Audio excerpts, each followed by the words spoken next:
The touch screen.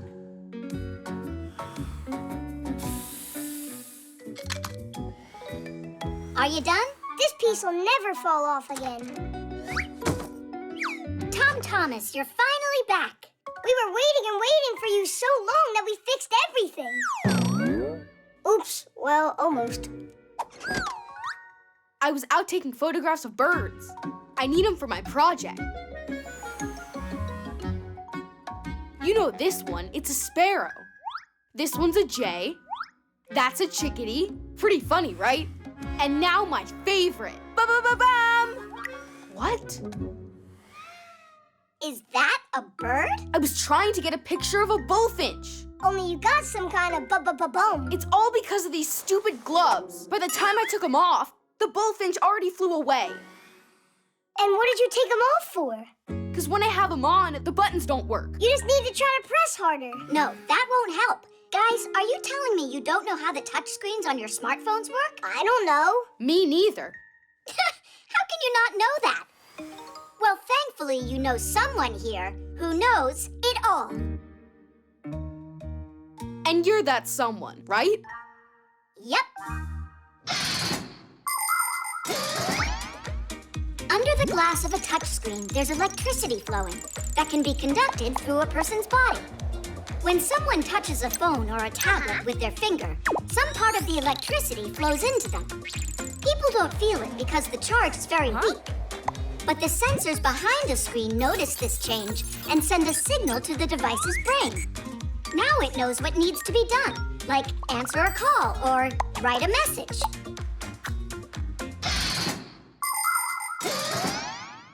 Your gloves are made out of wool, and that means no electricity can go through them. But if they were made out of some material that was a conductor, for instance, oh, like this foil. Let's wrap it around his finger.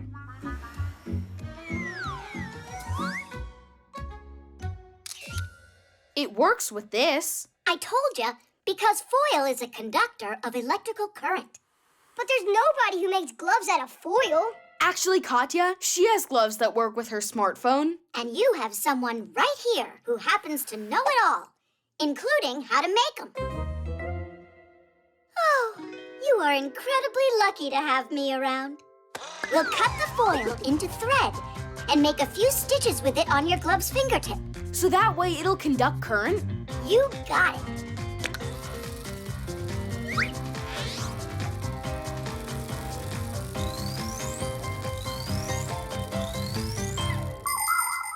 It's all done. Thanks so much. Only where will I find a bullfinch now? Wait, you can find a photo of one on the internet and say that it's your picture. Really? He could get into serious trouble for that. Everything that's on the internet was created by someone. Games are written by programmers, films are made by directors, books are written by authors, and music by composers. These people are called creators, and for their creations, they are given copyrights. That means that the creators have the right to control how their creations may be used. For instance, when a photographer shares his photos on his webpage, it's not right for someone to just download them and use them somewhere else. And to claim those creations as your own work is simply unacceptable. Before going ahead and using someone else's work, it's better to ask for permission from the creator. The author will be very grateful.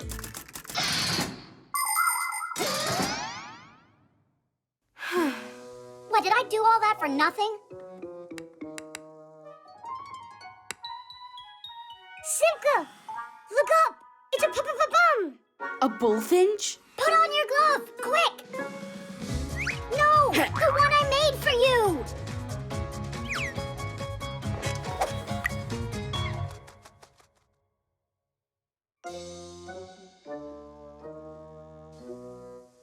Why'd you scream for me to put a glove on anyway, when I'm inside? That was the order of the one who just happens to know everything. Oh, you're right. Actually, I'm so lucky to have her around.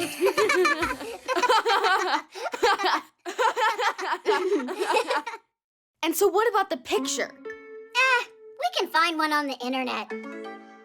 Just don't forget to put the photographer's name right under the picture. The safety harness.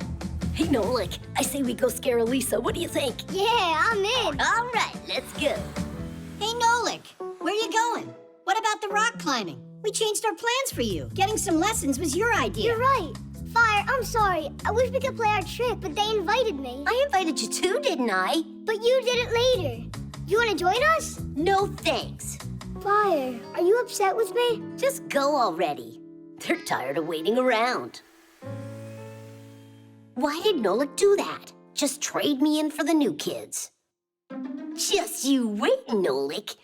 You'll be crying your heart out to be with me. There we go.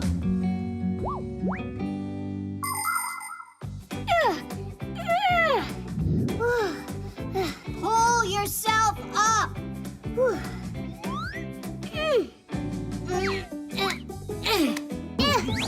This harness is just getting in my way. Huh? Look where Fire climbed all the way to. And without any of these ropes.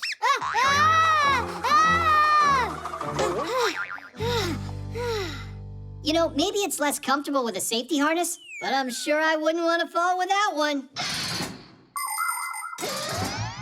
Rock climbers wear special belts called climbing harnesses with loops on them. Fastened to one of the loops is a hook with a lock called a carabiner. The carabiner is connected to a secure rope, protecting the climber from a dangerous fall. By the way, safety harnesses, they're not just for mountain climbing. They protect window cleaners on skyscrapers and aerial gymnasts under the circus big top. And come to think of it, a seatbelt in a car is a safety harness too.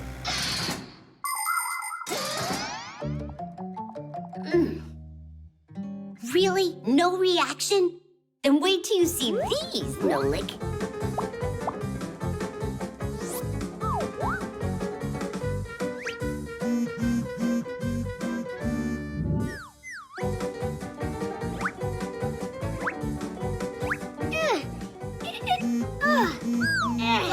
Go on, Nolik. Just a little more.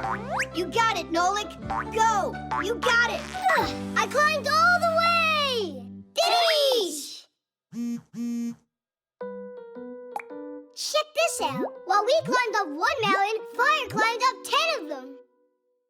Together with my true friend, Digit? Then what am I? Wait, give me that. I could be wrong, but I think there's some cutting and pasting here. You see? That digit's from another picture. Look, there you can see some of the laboratory. It looks like your best friend wasn't doing any climbing today. Only, I don't get why he did that. Yo, Nolik, you gotta be bored over there. How can your rock climbers even compare to me? Uh-huh. Well, no one can compare with your lying. My what? Those mountains of yours are not real. What makes you say that? You're not even wearing a harness. Because I don't need one. Yeah! Hey, stop, Fire. You could fall. I'm not a scaredy cat. Like some Fixies who I know. Quickly, to the laboratory. He could get hurt without a harness. You know what? Let Digit protect him.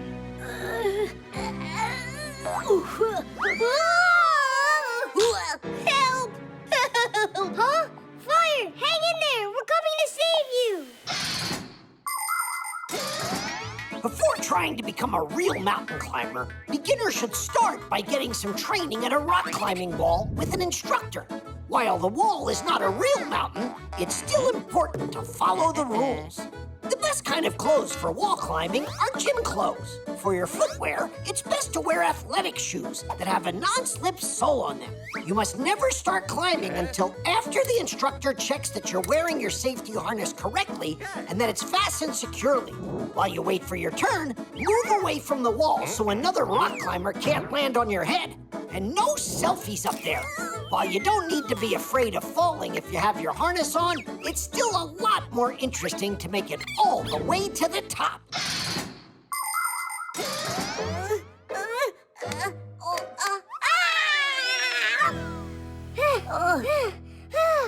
That fall could have killed you. As if anyone anyone cares what happens to me. Hey, we all care about you, Fire. You really care? Nolik, you're my best friend in the whole world. Woohoo! When are you gonna tell Digit? By the way, that looks like a good climb. Wanna try it? Only you'll do it the right way this time. Finish! The sneakers.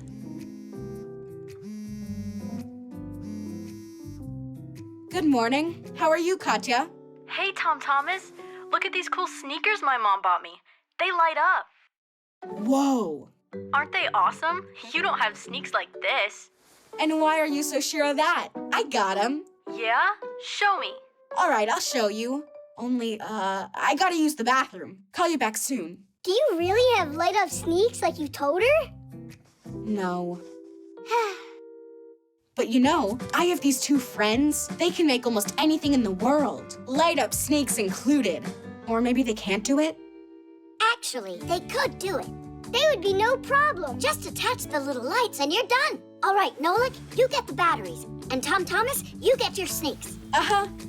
And I'm off to the laboratory to get light-emitting diodes.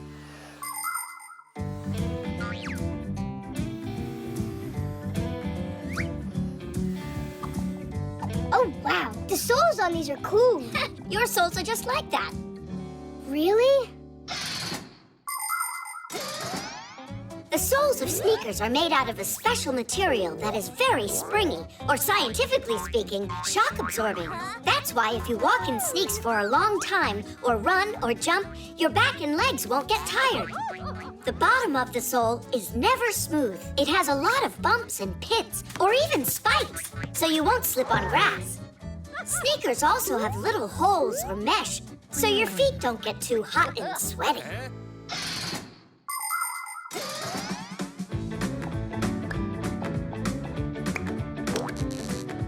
Didish!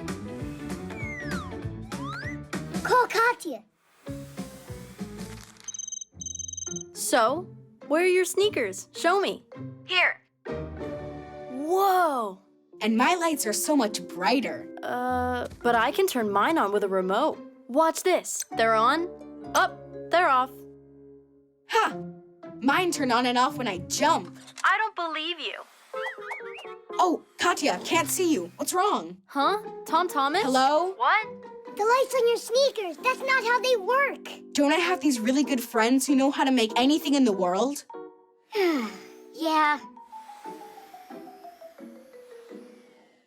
Hello? Hello? Tom Thomas. Oh, everything's working fine again. Watch this. Hup.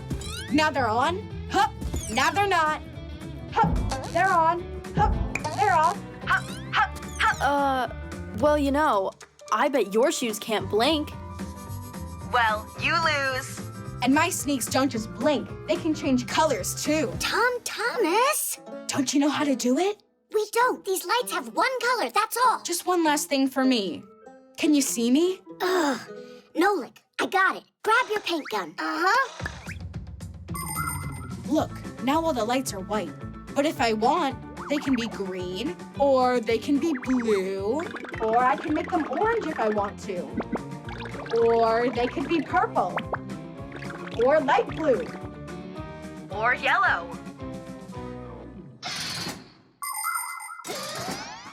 Do you know why little light-emitting diodes are able to burn so brightly? The secret to this wonderful invention is a special multi-layered chip located inside the diode that conducts electricity. These chips are made from thin, round wafers that get many layers added to them. The wafers are then cut into thousands of tiny square pieces, the chips. These chips have atoms with electrons that travel around the nucleus. The electrons are able to transport electricity. When electricity's run through the chip, the electrons get pumped up and immediately start jumping from their places, leaving little traces behind them. When another electron bounces into those empty places, it lets off a little flash called a photon. And these photons, they're the light coming out of the diode.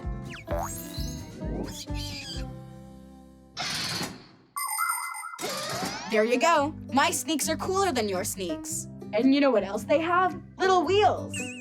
Yours have wheels on them? What wheels are you talking about? Simka? Oh. Well, I have these really good friends that know how They're really good friends. You know what? I think you should ask those friends to help you out. We need to go.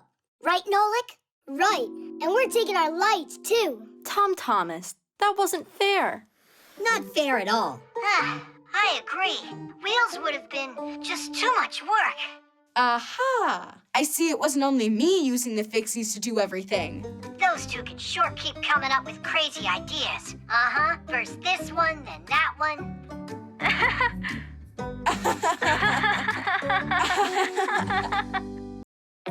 1, 2, Virtual reality.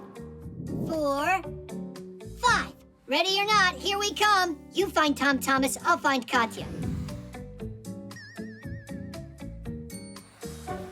Boom! I never found anyone before that quickly. It's just because I'm bigger than you, that's all. It's not a problem for Katya. Now, where could she be? You're so small. That hiding's easier, everything's easier. Not a care in the world. You sure about that? I'd love if I could become a Fixie, but it's just not possible. It's possible. How? If you put on a pair of virtual reality glasses. Oh, yeah! Katya's got a pair of them here. She's gonna be so upset she wasn't here when you used them. Yeah? Well, you won't be able to find them without me. Oi.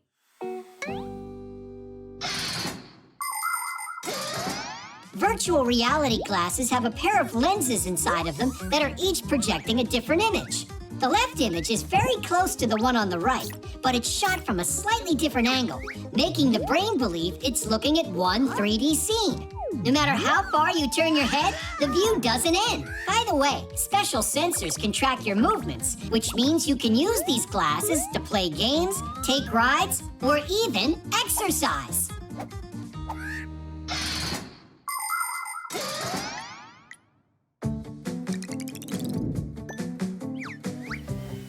The game's done. What we made for you is so cool. You'll love it. Now we'll see what kind of Fixie you'd be. You need to get to the kitchen on your own and then fix the toaster. You get 5 minutes total. I'll need only 3. Turn on the game. Ah, whoa! Everything's so huge!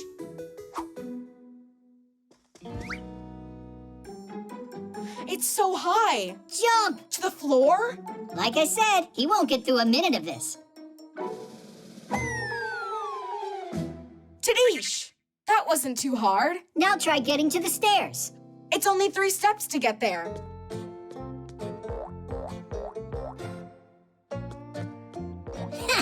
More like 133. Run, Tom Thomas, faster!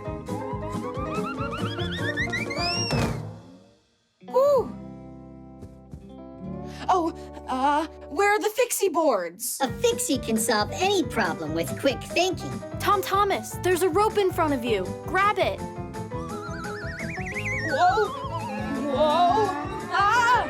We should try doing that sometime ourselves. Ah!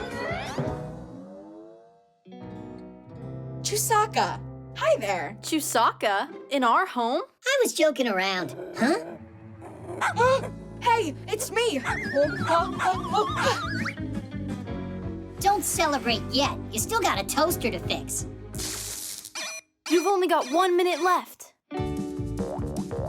But I don't have a pack-a-mat. So? Just another joke there. Help me! Help me! Run inside the toaster. You're a Fixie. It's dark in here, and my hair doesn't glow. Save me! I don't want to be a Fixie anymore. That's enough! The first glasses for seeing 3-dimensional pictures were invented as far back as the 19th century. That device was called a stereoscope. Doesn't it remind you of something? Today, people wear quite similar glasses when they watch 3D movies. But let's travel back in time to the last century. It was then that the first entertainment attraction with virtual reality was built. When a person would put his head inside of the machine, he could have found himself feeling like a racer. He'd see the picture, hear the sound, could even smell the seed. And the chair he was sitting on would vibrate. Today, it's not necessary to sit in one place. You can just put a helmet on your head, grab a pair of sensors, and be right inside the game. Save me! Save me! Time's up. You can take the glasses off. Who am I? Where am I? So, is it easy to be a Fixie? Not a care in the world. Actually, I would say being human's easier. I've got another game for us to try. At least I won't have to hide from anyone in this one. No! Not again!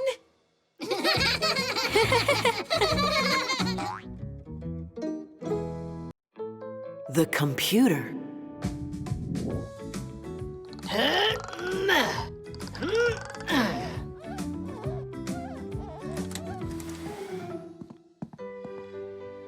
They deliver things so quickly now. Oh, a brand new computer! What are you doing? We gotta hide. Did you forget you almost got caught yesterday? But almost doesn't count. You know what? Fly on home right now and stop arguing.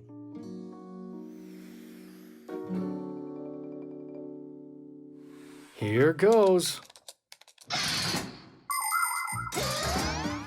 A computer consists of a monitor, a keyboard, a mouse, and some kind of case like this that holds the CPU, which some people call the computer's brain. Portable computers are called laptops. They have all these parts inside of them, even a camera. Unlike a desktop computer, a laptop can run when it's plugged in and from a battery. And don't forget smartphones. They're computers too. They can do so many things and can fit right in your pocket.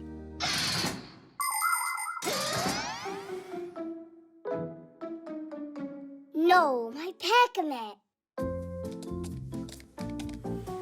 I left my Pac-A-Mat here. Papoose, where are you? Uh-huh, I see. You're in my computer now. He's what? I need all of these programs installed, and an antivirus too. Can you do that? That's excellent.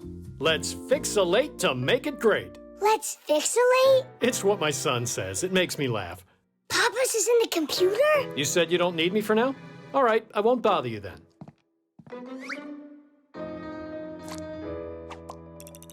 Oh, Papoose.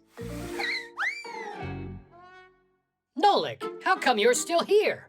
And how come you were talking with Tom Thomas's dad? I what? Fixies don't interact with humans. Besides, I was here the whole time. Then who's in the computer? Marcia!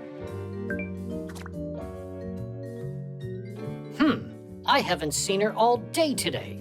We gotta get her out of there. Uh-huh, let me look. Let's save it in here. I don't believe my eyes. Hey, what's up? Marcia? Yeah?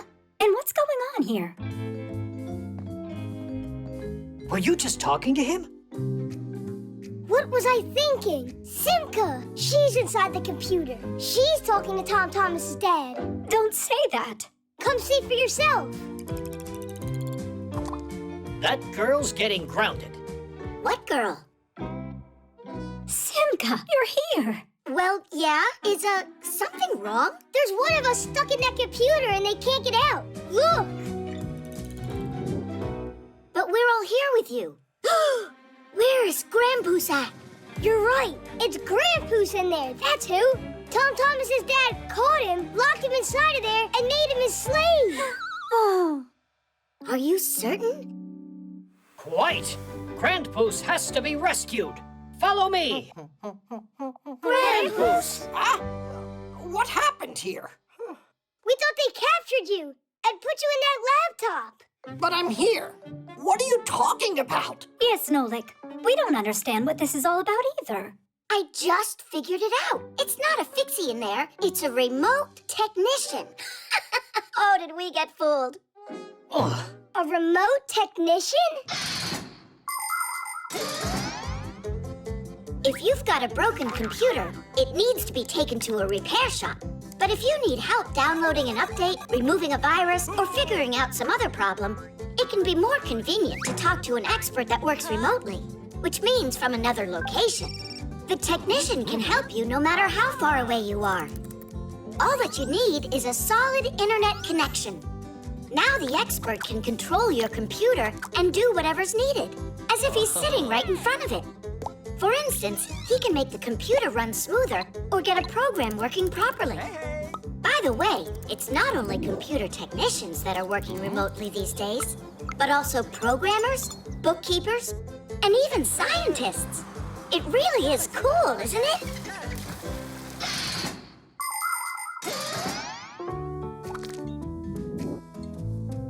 This is great. It's all done. Thank you so much for your help. Actually, I have one more question. A Fixie slave in the computer. Who came up with such a foolish idea? Why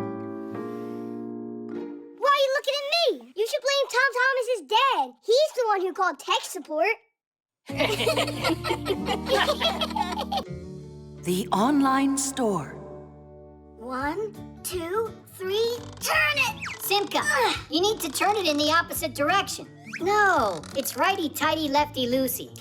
Why don't you come down here and do it, and I'll sit back and watch you? My dissertation? It went great. I successfully defended it. Professor Eugenius? No, he didn't congratulate me. I told the professor over and over not to forget about that. He wouldn't be our Eugenius if he wasn't forgetful. You should stop your joking and go and tell the professor about Elisa. 5, 6, 7, 8, 9, 10. We will fix it once again. Whoa. Guess we shouldn't bother him. Then what do we do now? Look at that, Tweak. What is it? A store on the internet? Uh-huh. The professor probably wanted to buy flowers, but got distracted. I think we should finish ordering them for him. There are so many bouquets to choose from. I'm sure he'd want the biggest one. What do you think these numbers mean? The number of flowers that are in it. Oh, everything's already filled in. The name, address, and a number for some kind of card. There, done. Tadeish! They'll get here in an hour. If there's something you want to buy, you don't have to go out to a store anymore to get it. Clothing, fresh food, electronics, supplies for your pet, or a toy you might like. You can order almost anything you want from an online store without leaving home. It's simple. You pick out what you want, put it in a shopping cart, and pay for it. But kids should only shop online with the help of an adult. Before you know it, your order will be delivered straight to your house. Just as long as you gave them the right address, that is. Ah, what a lovely smell. Oh, there's a note in here. To Professor Eugenius, thanks a lot. I was certain they were from me. Hey, you got it all wrong. They're from him. They're for you. We can fix this, no problem. To Elisa. Done. Another bouquet? Oh, these kind of flowers always set off my allergies. Professor Eugenius is so absent-minded. First they get sent to the wrong person, then he sends the wrong kind. We can fix it, no problem. Name, address, done. Why does my phone keep making all these funny sounds today? Don't worry, this time we know that we got everything right. Good job, guys. What is this? How? What happened? Someone used my card and ordered a ton of flowers without me knowing. No, not a ton, just 3. Bouquets, that is. What? You mean you guys never told the professor? Never told me about what? Well, Elisa, she was crying, and you were busy working. We decided to help you out. You decided to help me out by spending a lot of my money? Money? What do you mean, money?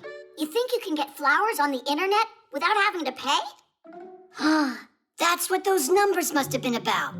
But you wanted to order flowers anyway, didn't you? Yes, I did. And look, I've already done it. And then you... Professor Eugenius, you remembered. When you're playing a game with play money, you can spend as much as you want.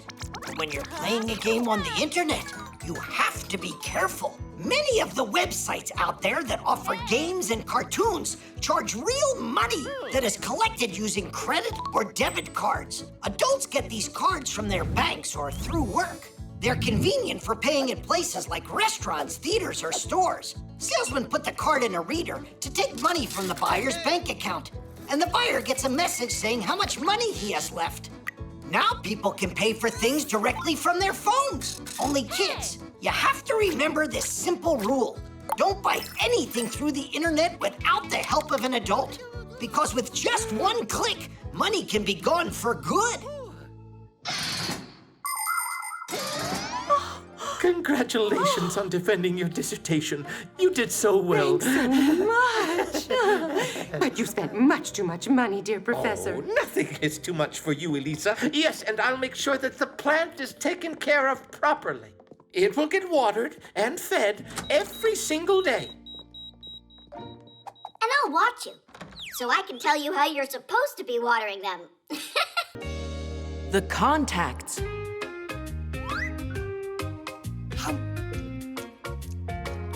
Mom's about to stream her broadcast. A live show? Does that mean I'll be on it? Hey, kids, I have to run out. I've got 10 minutes before my live show, and there's no sound in here. I don't see how I can get this fixed in time. Maybe I could take a look? You really know how to fix them? First, isolate the issue, determine the reason for the issue, and fix it. 1, 2, 3 to Dish, and now it's all working. All right, why don't you give it a try? I've got my tools upstairs. It's all done. Well, what was broken inside? What should I tell her? Tell her the contacts were dirty. Got it. Yeah, you're always welcome.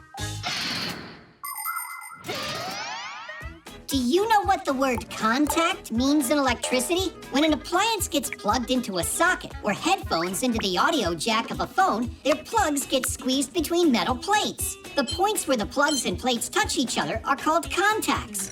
If contact is made, electricity flows through the wires and the appliance works properly. But if some kind of dirt gets between the two parts or the plug gets rusty, there won't be contact made, nor any electricity flowing. Test, test. Can you hear me? They sound better than ever. Tom Thomas, you made my day. No big deal. The contacts were dirty and needed cleaning.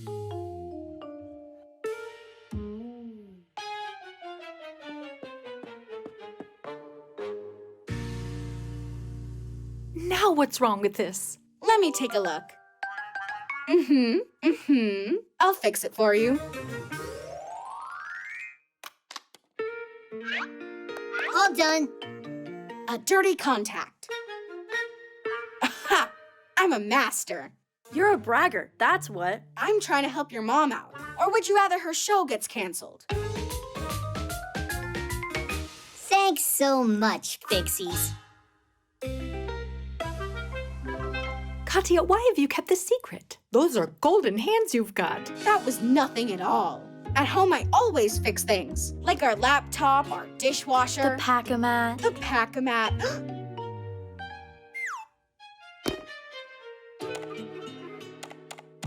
Why doesn't anything work? The blender's broken? Tom Thomas can fix it in no time. But electrical appliances can be dangerous for kids. Of course he'll have to unplug it first. I can't do it in front of you. I'll get nervous. All right, we've got 5 minutes to do this. And don't plug it in yourself. What were you thinking? You gotta get the Fixies to come. What's wrong now? Oh, you're right on time. Could you fix this? You're the master. You fix it. I don't know how to. Just say 1, 2, 3 to Dish, and the blender will fix itself. Oh, please, you gotta help me out. I promise I won't brag anymore. All right, you need to put the lid on straight. There you go. That's what you needed for contact. That's all?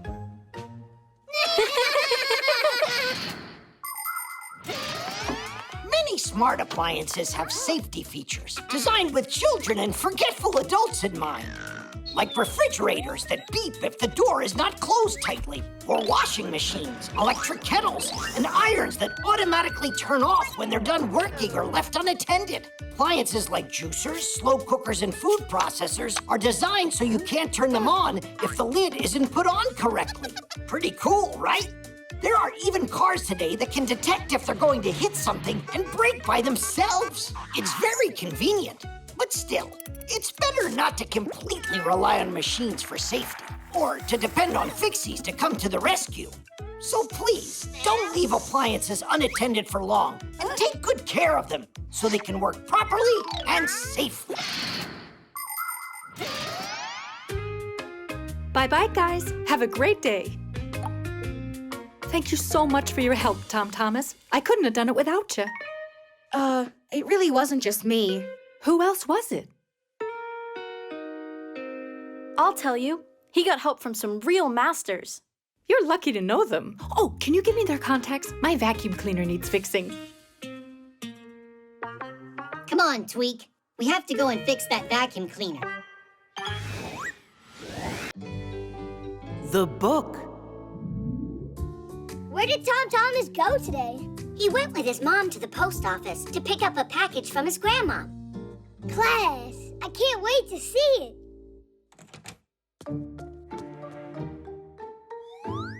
Well, what did your grandmom send you? It's the #1 coolest present. Did you really get a pack-a-mat? What? I'm allowed to dream, right? I wish it was a pack-a-mat. It's a book. Oh, wow! That's Treasure Island. What's the difference? I think books are as boring as it gets. I agree. Guys, come on! Inside of this book are really cool adventures. What are you talking about? Inside that book are letters.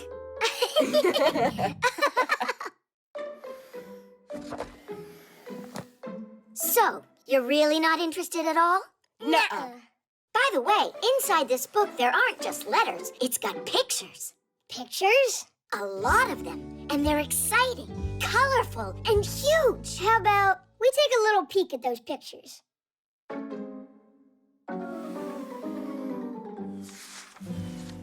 Oh, pirates! Uh-huh, a gang of them. Simka, help me out! Whoa! Check out that skull! What's going on here? Well, if we want to find out, we'll have to read it. Will you read it to us? All right. Having taken a hold of the map, the pirates set off to find the stolen treasure. And they walked on and on. The road was winding and went up and down. Finally, that very pine appeared in the distance. It towered almost 200 feet above the thicket. Sensing that the treasure was close, the pirates rushed forward. Even Silver hopped along on his peg leg. After a moment, everyone was standing at a huge pit.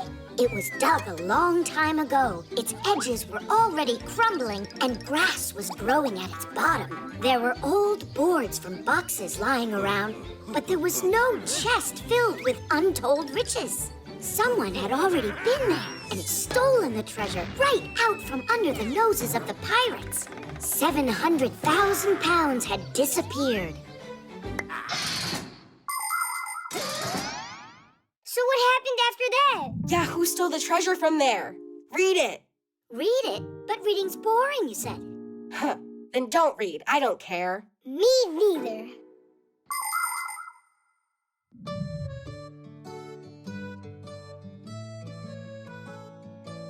Oh, it's the guy who thinks reading is boring. What? I wasn't reading. I was looking at the pictures. I can't believe you! You're reading it without me? Grab it! Chusaka, this is not yours. Give me back my book. Pull it harder, harder! Yes! Oh, this is bad. That book was his grandma's present. We'll fix it. In ancient times, people copied books by hand, but now they are made in printing houses. First, a mock-up is produced to place the text and pictures where they belong. The pages are then transferred to metal plates, which are loaded onto rollers. Ink on the rollers is pressed onto paper as it passes through the printer. The pages are then trimmed to size and stacked into reams. Next, the pages are put into order, stitched together into the inner book, and finally glued to the cover. Good. Now, carefully. Great job. So now can you read the book to me? I think it's someone's time to go to bed right now. Just a little more, okay? So, it's not boring then? It's not.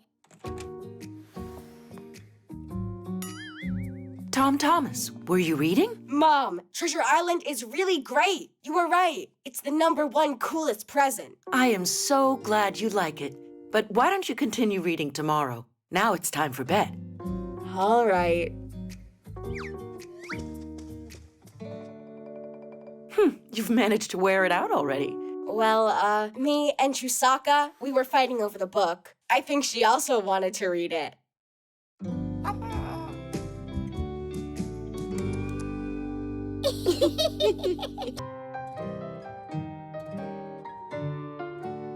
Comics. Katya, are you done yet? Just a second, you two. There, all done. What do you think? A whole comic about us. It's great. You can make a movie out of it. Look at that mug. Check out how good I look. And I look like Superman. Well, I look superer. No need to argue. You're both heroes. Wait, if you put it on the internet, then we'll become famous. Is it a smart idea for Fixies to become famous? Ha! I say the more fame, the better. You do. Well, anyhow, see you later. Hey, that's not fair. I mean, we saved the planet, and no one's gonna find out. Comics are a kind of picture book in which the pictures are combined together with words. To make one, first you come up with a story. It could be about superheroes, or princesses, or scientists, or even all of them at once. After that, you can start drawing. Divide a sheet of paper into sections and fill them with a series of pictures that tell your tale. And write what the characters are saying in speech bubbles. By making picture after picture, you can tell the whole story. It's like a cartoon, but on paper.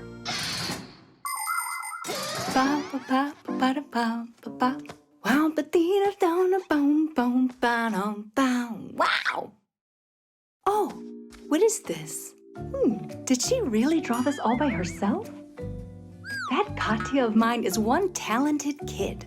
My subscribers are gonna love this. That talented kid keeps forgetting to charge her pad. This is gonna take forever. A good cleaning. That's what we should do to make it charge faster.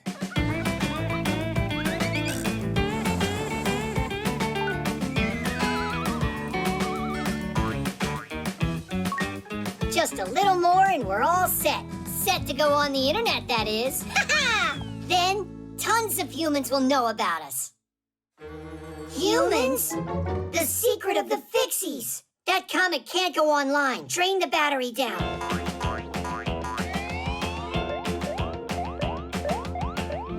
It's taking forever. Fixies feed off of the appliance's power. So, if we just pull the plug out, and then me and you charge ourselves inside, the pad will run out of energy. Only, first we're gonna have to drain ourselves dry. Drain away.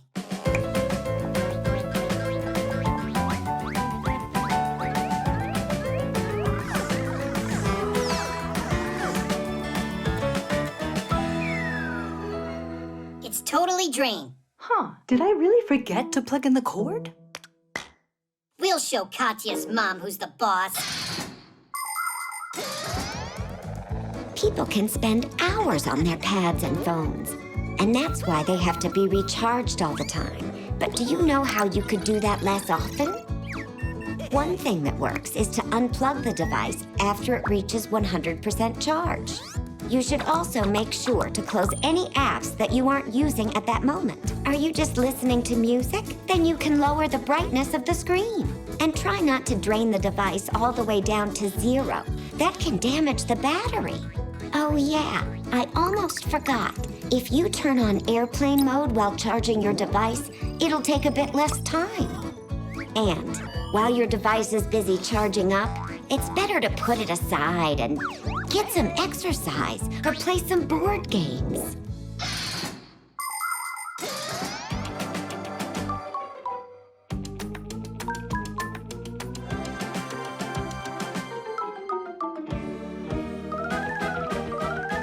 I'm worried I'm gonna explode. Hang in there, geek. Hang in there. We can't take it much longer. Mom, what are you doing? Wow, Katya, this comic that you made's just fantastic. I want to brag to my subscribers. I'd rather you didn't. But I'm proud of my daughter. You draw like a true artist. I want to draw a new one. This one's not great. The characters aren't right. Oh? Then go ahead and draw. We'll post it later. My live stream's about to start.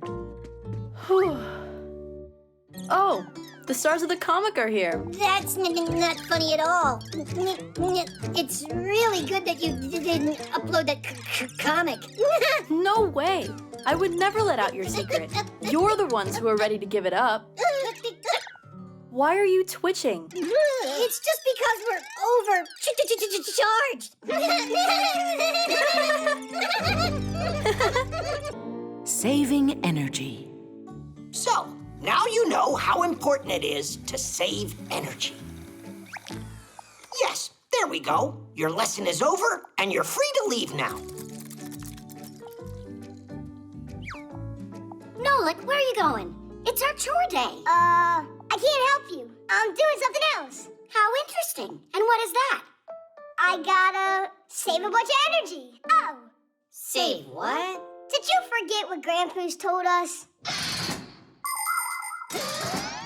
Modern appliances are designed to save energy. All of today's tablets, notebooks, and phones are equipped with a special power-saving mode that lowers the brightness of the screen so the programs don't consume the electrical charge too quickly, and the device can run longer. Appliances like TVs and microwaves should be turned off when they're not being used. And of course, every time you leave the room, remember to turn off the lights. I don't know about you, but I think Nolik is just being lazy. He doesn't care at all about saving energy. Hey, I think I've got a good idea. Let's try it. An energy-conserving, fuel-efficient Fixie. That sounds really cool. So, can I leave now? No. You gotta stay. You lose all of your energy along the way. All right, I can stay with you and watch you do all the chores together.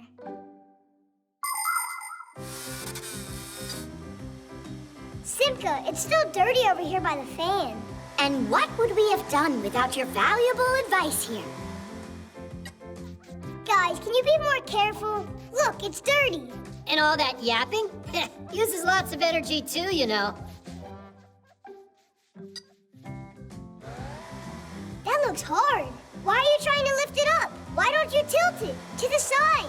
No, the other one. I'm so glad that at least one of us is saving his energy.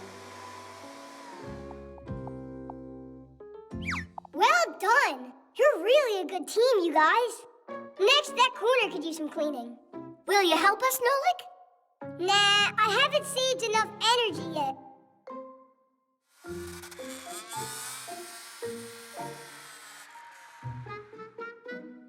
Hey, where did you disappear to, huh? Guys, who's gonna take care of the chores? Simka! Pass the ball! Lousy shot! My turn. Hey, what are you doing? I thought that... No, Nolik, you need to rest. If saving energy is your aim, then you mustn't play a game. Oh. Some Some appliances consume too much energy, while others work really well. They can do the same amount of work with less electricity. Today, new appliances come with a special sticker that has colored bars on it. If the red bar is highlighted, then there's an energy hog in front of you. And if it's the green bar that's marked, then it's an Energy Star Class A appliance. By conserving energy, the appliance helps our environment. And you can do your part to help the planet too. For instance, your fridge. Close the door tightly and don't put hot food inside so it doesn't have to waste energy. And if you spend less time in front of tablets and smartphones, then you won't need to charge them as often. And rather than reading inside under an electric light, you can save energy reading by the light of the sun.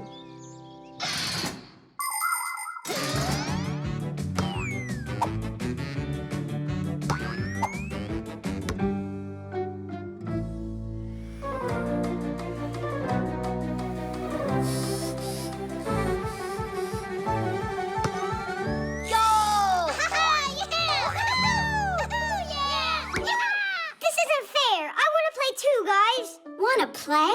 What about conserving energy? I've conserved a lot of energy. It's true. A ton. Catch it, Geek. Tweak, here. Hey, play the game. Come on. Don't you think maybe it's our turn, to conserve a little energy too? And what do you want me to do? Play by myself? I know a great way that you can apply all of that stored power that you have. Nolik, make sure that you clean it well. There's still some dirt over there. To your right. And what would you have done without our valuable advice here? How about you help me out? Some other time. Because today we're energy-saving, fuel-efficient Fixies. The hook. Woohoo! Simka, look out! Geek, why did you hook the Fixie boards together? Because it's fun to fly in a train. Anyhow, I'm Tweak. Geek's over there. Hello. You really must learn the proper way to use things. You agree?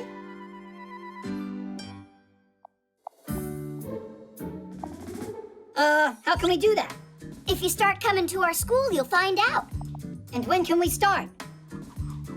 Well, that depends. First, your parents and I have to meet. How about today? Good. Oh, yeah. Ah! Hooks are not something to count on. Ugh.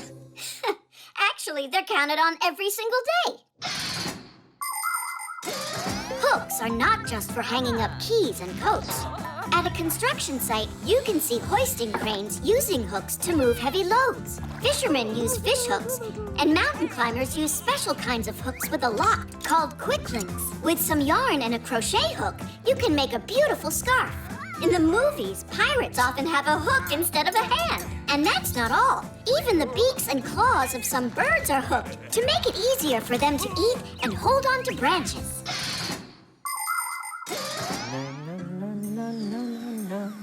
Irons, phones, and toasters, MP3s and TV screens.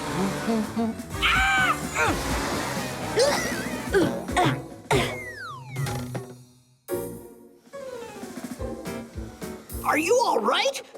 You've got to be kidding me. My apologies. So, how many other Fixies have you gotten with this hook? What? That isn't mine. Looking at you, one would think you're a respectable Fixie. Oh, really? Well, someone your age shouldn't be a daredevil in the air. Huh. So you're saying I'm old, is that it? Yeah, not exactly. That's enough, mister.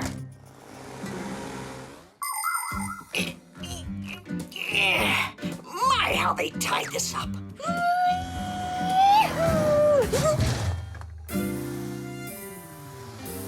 Wait a second. You again? It's you? How did you end up in here? It looks like I missed a turn. Actually, where am I? Well, you're in a laboratory. Let me guess what you're doing here. You happen to work here, right? You're quite observant. At least one of us is. Don't you see I need help? I could get you out if I used the hook, but I'm pretty sure you'd rather I didn't. Just do it.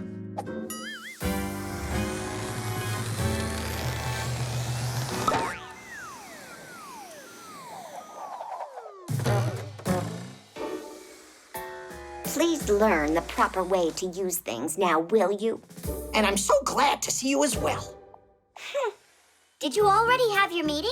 With whom? You said that you needed to meet with our parents. Basia! Basia? Children? You mean you're the parent of these boys? What? And you're actually the professor at that school for Fixies? Ha! What an outrage. I believe you forgot something. So this was your concoction? Ha! Chips off the old block. And generally on their very best behavior. You mean like you are, their grandma? A lot of Fixies are real homebodies, but not me, not this Basia. I've spent my life moving from one place to another. I've been all over the world. When I lived in Paris, I screwed into one of the legs of the Eiffel Tower as it was being built. And in Great Britain, I fixed a tea kettle for the Queen of England herself. It was lots of fun, although sometimes I did feel lonely. But then everything changed the day I found a pair of gears at a dump.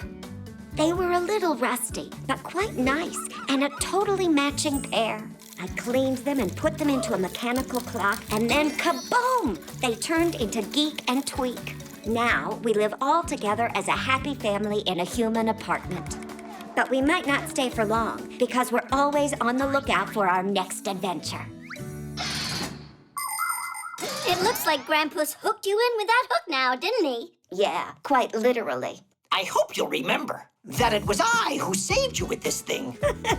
It was funny. I was thinking to myself, who's this mean old man that's dragging me? And with all that yelling of yours, I thought I'd go deaf. And what about Fixie School? Can we start going there? Why not? There must be a thing or two you could learn from the professor. But please, without the jokes, okay? We can't guarantee that, but we'll give it our best. Titties! The present. It's mine! Let it go! No way in the world! Tweak! Geek! Are you coming or what? Do you still need our help with the notebook or not? We can't do it now! What's gotten into you? Nothing got into us. Something came to us. We found a present. It's for me. No, for me. Huh. Now we'll find out who this is for. With love from Basia. That makes everything perfectly clear. What isn't clear about it? There's only one present, but two of you. Because it's just for me. In your dreams, Tweak. Well, I know who this present's for. For the one that Basia loves most of all. Huh? The very first presents were amulets. People gave them to each other for good luck. Rulers would give gold, spices, and fur to the neighboring tribes as a token of friendship. Sometimes an entire nation would do the same, like when the Statue of Liberty was given to America by the people of France. Today, there are other kinds of presents to give. For instance, a day at an amusement park, or a ticket to the theater or the movies, because experiences can be presents too. And how do we find out which one of us she likes most of all? Parents like kids who have good smarts. Well, that answer's obvious. Why don't we confirm it? 115. Oh, I got the same answer you did. So who's smarter? Neither of you. You're both wrong. But that's my answer too. Don't you remember? You can't divide by 0. Digit, you're so boring. Parents like strong kids, athletic.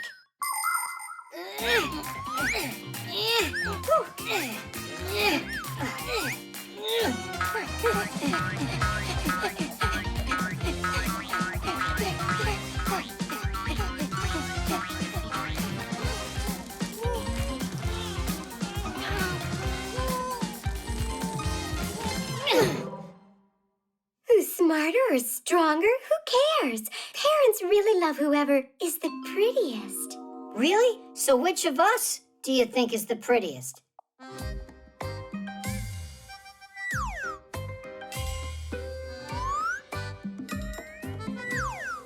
Verda, stop stalling. What, you think it's so easy?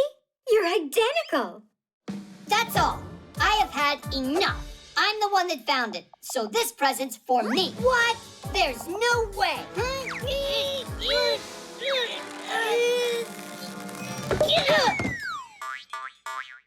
Lipstick? Who's it for, if I may ask? For the one of them that's the prettiest. I guess that this was meant for you. I don't think so, Tweak. It must be yours, not mine. Just take it. Hey, you're the one who found it first. Found what? Basia? You know, we happened to find your present. It was by chance, only we don't understand. Why do we need this lipstick? And who said that that's your present? Who else would you give it to? I gave this present to myself with all my heart. Huh? Well, today is my birthday after all. Did you forget about it? It's easy to bring some joy to your mom, grandmom, or sister on their birthdays. And you don't need to buy anything to do it. You can make a present all by yourself. For example, you can make a rose like this out of a paper napkin. First, you need to unfold it. Now, fold one side toward the center, but not all the way. And wrap the paper around 2 of your fingers. That will give you a cylinder. If you squeeze it, it will look like a flower bud. All that's left to do is tightly roll the second half of the napkin. That will be the stem. As you're doing that, fold a corner of the napkin up and you'll get a leaf. Beautiful. With a few of these roses and a bit of glitter, your birthday bouquet is ready to go. And your present won't wilt for a long time. Basia, we just had a little peek. Your present from us is cooler. Is that right? We want to give you a wish. Yeah, you can make any wish you want. Ooh, how nice. Do you remember how I asked you to fix the notebook? So, why don't you start with that? Let's go, Tweak. Let's go, Geek. We actually came over to help and to say happy birthday. Happy birthday, dear Basia. Thanks so much. We were just wondering, which one of your boys do you love the most? Is it the strongest or the smartest? Or the prettiest? To tell you the truth, I love each of them as much as the other. They both are good in their own special way. The 3D printer. Woohoo! Geek, I'm faster. Sure about that, Tweak? Hey, how did you catch up? Tweak, we're twins, aren't we? Now we can go to school like all the other Fixies. All right, let's give this a look. So we just hit That the must be button. Professor and then it's, Eugenius. yeah. Uh-huh. And what do you think he's doing? There's your copy, colleague. It's hard to tell us apart. I am sure your class will love it. They're gonna love meeting their new classmates. Simka and Nolik and I haven't told anybody about them yet. A surprise? That's exciting. Only, shh, it's a secret, so keep it quiet. Did you hear what he called us? Yep. So let's make it a real surprise.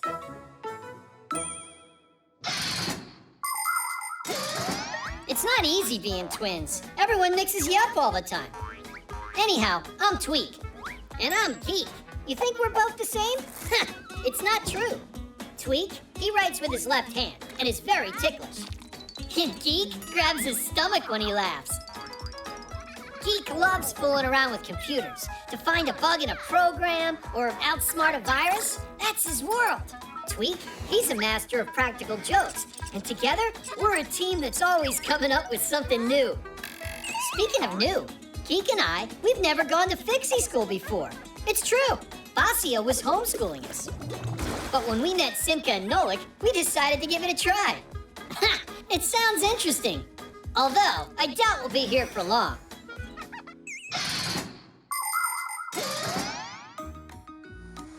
Hey, where is everybody? Verida's on her way. Simka and Nolik aren't coming today. Hello, everybody. Oh. Hi there. I'm Fire. Are you a new student? Oh boy, he's so scruffy. I'm Tweak. I'm new here. Your school looks all right. This Fixie school actually ranks at the very top. I'd be happy to show you around here. I'm Tula. Whoa, what is that? Are you telling us that you've never seen a manipulator? I've seen one now. How'd you get up there so quickly? Where? On the manipulator, wasn't it you? Ha! Me? You're joking. We saw you up there. Ah, maybe it's my copy you're talking about. What do you mean, copy? That one, you see? It's walking over there by the jars. Those are called beakers. Huh, sure, whatever. Oh, look, another one. Meep, meep, meep, meep, meep, meep, meep. And another, look. That's unbelievable. How do you make them, Tweak? With one of these things, right here. With a 3D printer? That's just impossible. With the 3D printer, you can print just about any three-dimensional object. The first step is creating a computer model of the object and then loading the printing materials into the printer. Then the device figures out the rest by itself and starts, layer by layer, printing the object. With these kinds of printers, it's possible to print toys or parts needed to fix an engine or even prosthetics. But making living creatures like people or Fixies with a 3D printer is impossible. I see, you're a smarty. I'm Digit. Well, I know something that you don't. Wait a sec, I'll show you.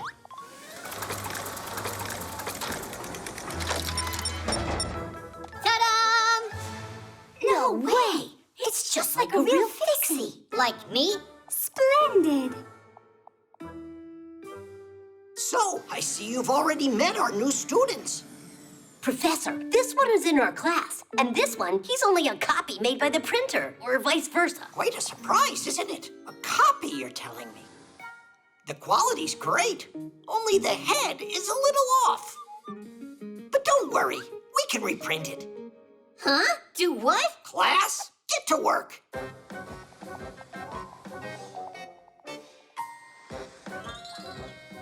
Hey! Stop! It was a joke! That's not a copy! It's my brother! I'm Geek, and he's Tweak. Twin brothers for real? Splendid. And we were about to shove you in there. I told you that this was impossible. It's time for class. Is everyone here? Not quite yet.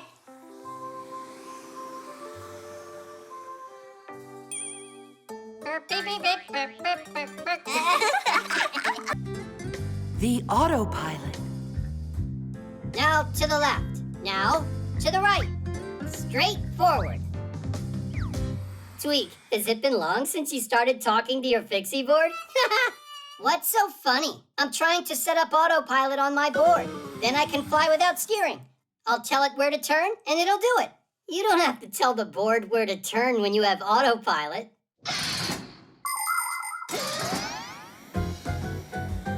Have you ever seen an airplane flying without a pilot? A train rolling without an engineer? Or a car without a driver? It really happens. There are some vehicles that have a special system called autopilot. If the driver wants to take a rest, he turns on the autopilot and the vehicle goes by itself along a route preset by the driver. That helps the driver save his strength and not get lost if the journey is too long. That was a waste. I already know about that. But you just forgot. Uh-huh. You think that you're so smart, huh? Well, smarter than you are. No way, because my head's bigger by a lot. Let's check it. All right. Ha! Pretty small head there. Let me try. How about that? Geek, you don't know how to measure. You don't either. Look! Now we can measure for real. The ruler's not gonna work. Oh! We can use that marker cap. If one of our heads won't fit inside it, we'll know who's smarter. I thought of that before you said it, and I'll try it before you do. Don't you dare!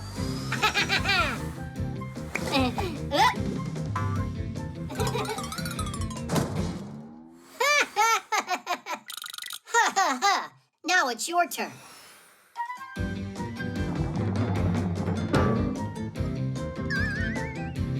We need something a little bit smaller. Like this?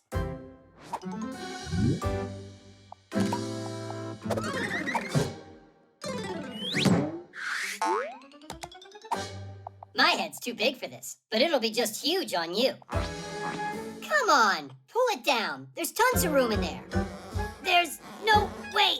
my head can get inside this thing. Ha ha! I'm the winner! No, it's not fair. You have to try again. Quit acting so silly. You know you lost big time, geek. I'm not acting. I can't get this off. Help me out. I can try to twist it. No thanks. Any more bad ideas? Get a saw and cut it off. Is that really all that big head of yours can come up with? We should run and get help from Basia. Just brilliant. How am I supposed to run? Fine. If you don't like any of my ideas, you think of some. Fine. Here's one. I'll just get there by using my memory. It'll be like going on autopilot. No, not that way. It looks like your autopilot's a bit broken. Well then, you'll have to be my autopilot. Onward! Many machines today have become quite automatic and quite independent. And I'm not just talking about airplanes with autopilots. At factories and stores, robots have been working alongside people for many years. The most advanced space vehicles travel through space all by themselves and explore other planets. There are some robots that can draw, write poetry, and even learn to play a musical instrument. Does that mean that soon smart machines are going to replace people everywhere?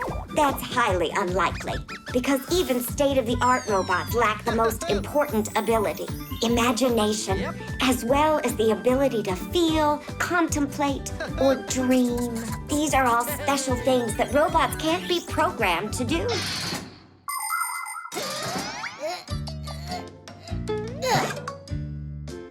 Come on, just a little further. I never thought that being an autopilot would be so hard. And where is Basia? I'm here. Geek, what did you put that thing on your head for? We wanted to prove which one of us is smarter, and I won. By getting him to shove his head in there. So smart. Really smart.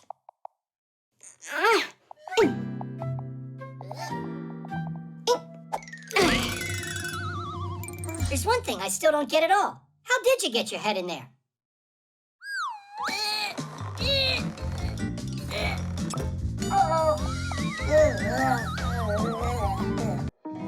The fly trap. Now look and learn. Ha! You missed again. 'Cause I'm not warmed up, Nolik. Lucky shot.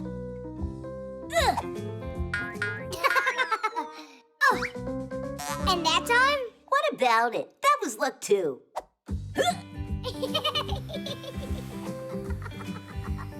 Hey, why are you mistreating that lovely plant, huh? Are you talking about that monstrosity? That's no monstrosity. It's just a beautiful Venus flytrap. Only it's not Venus's, it's Elisa's, right? How do we collect your trash now? We use our hands. Are you joking? A Venus flytrap is a predator. Not only animals can be predators, but plants can be too. For instance, a Venus flytrap eats insects and spiders.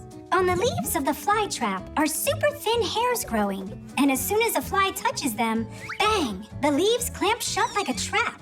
Thank goodness it doesn't need food like this very often. Just like other plants, it takes most of what it needs to eat from the ground.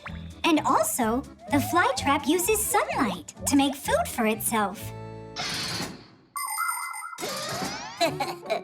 Tula, next you're gonna tell us it's a fire-breathing dragon. Save me! Help me, please! I've been eaten by a horrible monster! Get out of there quickly! Nobody's going to eat me. Ah! Nolik! Come on, open! Nolik, push! Don't stand there, help! You're gonna hurt the poor plant doing that. Your little poor plant ate Nolik just now. Well, the flytrap must have thought he was a fly. You gotta get me out! Now there's this sticky stuff in here! Poor Nolik. Not a crowbar, stop! Maybe use a hook? Nolik, grab it!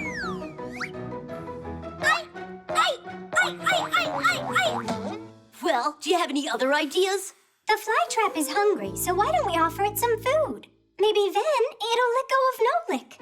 Huh, candy. Fire! You can't feed candy to plants. It would love to eat that fly for sure.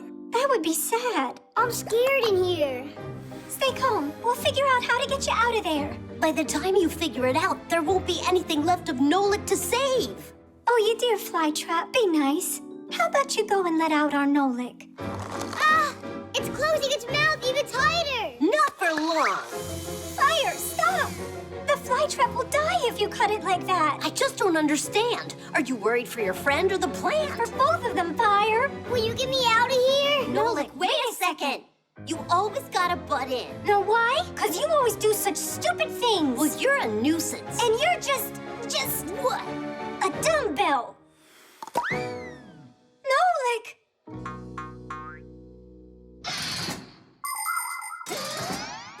Growing a plant is a long process. The first thing you'll need is to get yourself a pot. At the bottom, you can add small rocks to help the water drain better, so the roots of the future plant won't rot. Next, pour soil over the rocks, place a seed in a small pit, cover it, and then water it. And continue to water it whenever the soil dries up. But it's important not to overwater. To make the plant grow faster, put the pot in a warm and sunny place. In the winter and fall, when there are less sunny days, you can put your plant under a special grow light. Just remember not to rush. Try to be patient, and then one day your sprout will break through the dirt and then grow into a healthy plant, if you take care of it. Nolik, wake up! Nolik? Nolik. Oh, he's all right.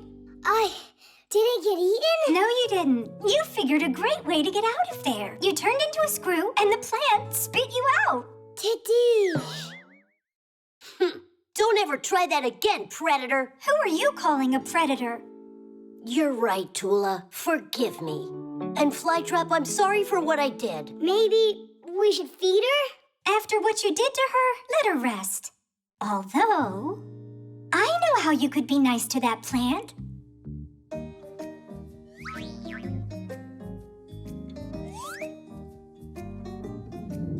Splendid. The recording.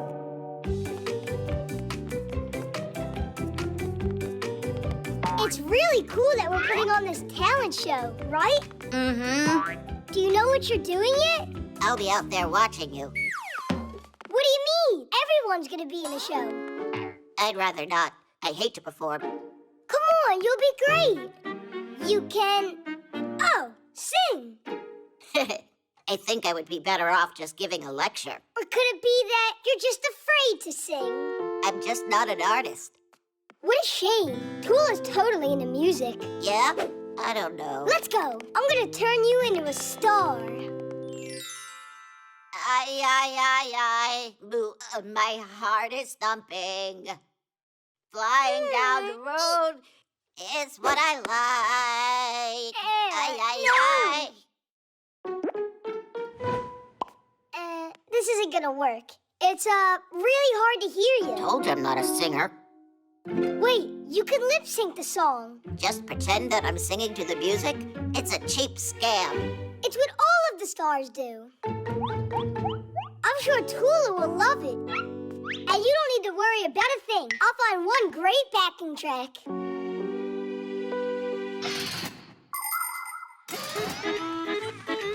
A song can be performed live or played from a recording. Do you know how a recording is made?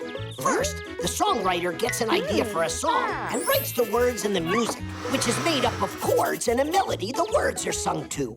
The songwriter might then go to a recording studio to have other musicians play on the song.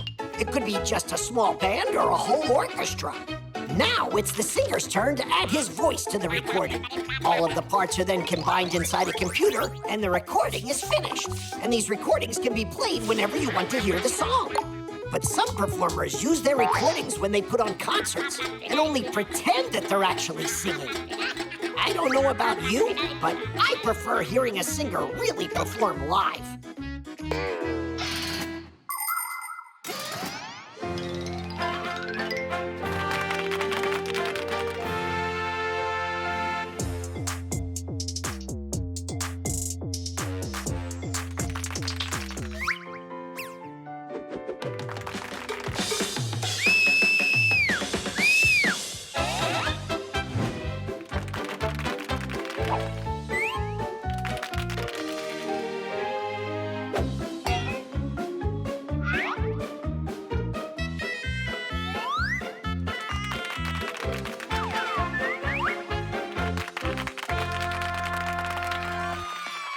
Go!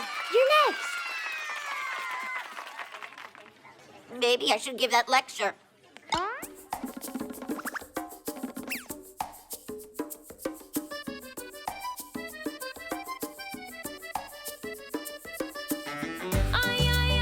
My heart is thumping. Flying down the road just like I like. My pedals pumping. Hey, you're lip syncing. That's not your voice, Digit. Lip syncing. Shame on you. You're a boo. You can't fool us. Don't quit. Go sing it yourself. You gotta try.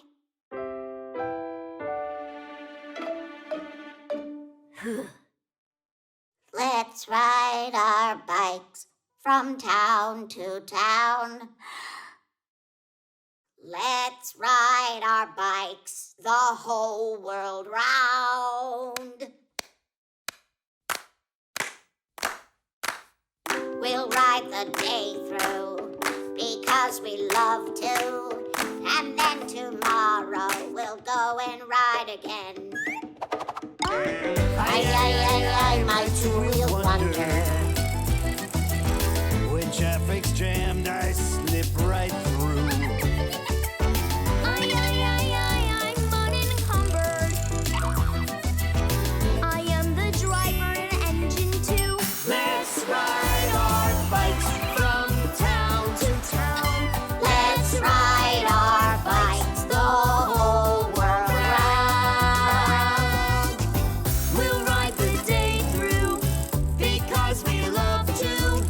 and then tomorrow we'll go and ride again. We'll ride the day through because we love to. And then tomorrow we'll go and ride again. You see? I told you I'd make a star out of you. The hologram. I think it's 7. Yeah. Looks like I've got that number on my card. Ah, you're so lucky, Fire. I know, right? Whoa! Chusaka! Hey, Chusaka, no! Aw, and I was so close to winning. I'm so tired of Chusaka ruining our games. Well, you know, dogs like playing their own games. And what? She has to play right here? Help me out. We'll put these back where they were before. Uh-huh. And then she'll just come in and mess it all up again. We need a way to distract her somehow. So, we're gonna feed her, huh? Not quite. We'll make a piece of candy for her. It'll be a hologram here on the phone. Chusaka will be busy trying to figure out how to eat it the rest of the day. That's great. But a hologram, how does it work? A hologram is a three-dimensional image projected into the air. It looks like a real object from every side, only it's translucent. You can look at holograms in your own home. To do it, you need to make a pyramid out of clear plastic. Any clear plastic box will work. First, cut out the 4 sides and connect them. The next step is to look for a 3D hologram video on the internet. Start playing it and put your plastic piece on top of the phone. Pretty cool, isn't it? Class! It's like real candy! Chusaka! Get over here!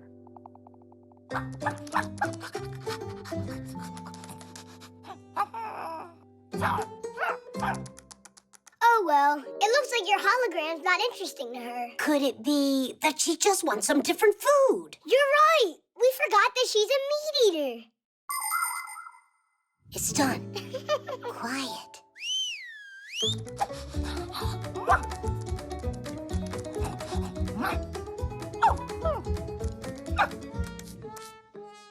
I don't get it. What's wrong with it now?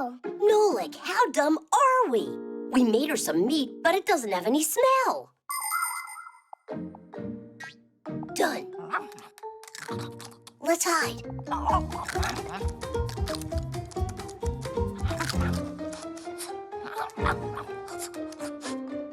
You want to go play now? Uh-huh.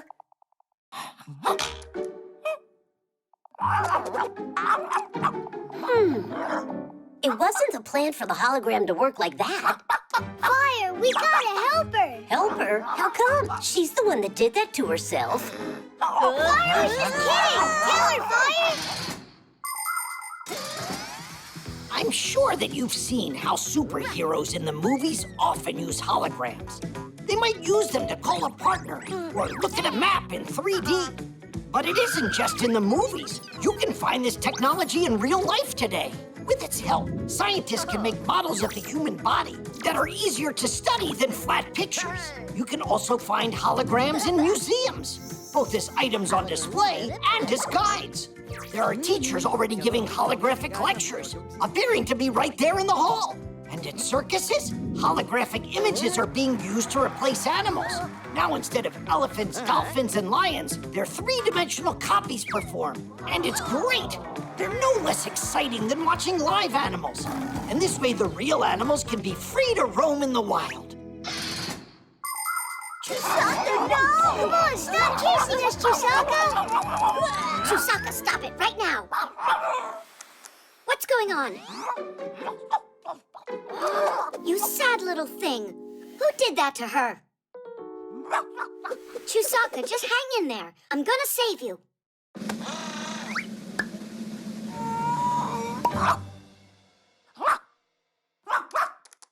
Whose idea was that? We thought Chusaka would get distracted with a hologram, but then she put her nose in there and got stuck. It was her fault. She's the one that kept getting in our way. Maybe you were getting in her way, actually. Fire, wouldn't the table have been fine for this game? No way in the world. I am gonna play where I want. Come on, I'm sure we can work this out. So you Fixies are safe, and Chusaka has eaten. Well, let's see. 5! Bingo! Chusaka really loves that catapult game you came up with. And I love how she beat us in bingo. Just like always, best at everything. Maybe you didn't notice, Fire, but I saw you win a game today. What game was that? That scary one. That game of tag with Chusaka. The trampoline.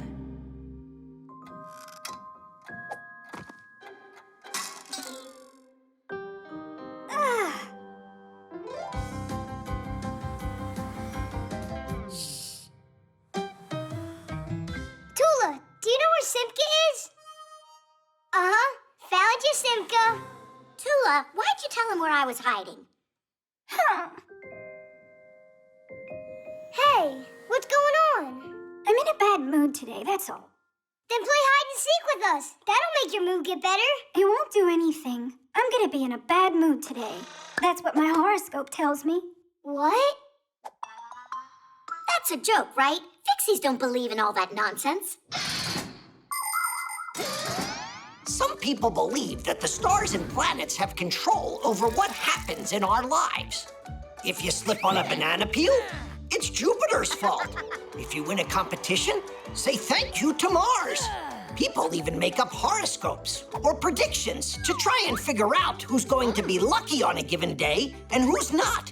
Of course, it would be nice to know what the future holds beforehand. But to this day, scientists have still not found any evidence that horoscopes can actually predict the future. Obviously, some predictions can happen coincidentally, but we shouldn't count on those predictions coming true. Everything is in your own hands. It feels much better to know that your success comes as the result of your hard work, and not because of the turn of some planet. But I really am having a terrible day today. That means the horoscopes aren't nonsense. I say we check and find out. 5, 4, 3, 2, 1. Music's great for lifting your spirits. Now without this little part, everything just falls apart. If you think a screw is knocking, take it out, but just beware. Everything will break without a... Nolik, do you have that huge brush? For what? So we can tickle Tula. Hey, what's that for? Tula. Hey, where are you going? Wait, I'm gonna cheer you up.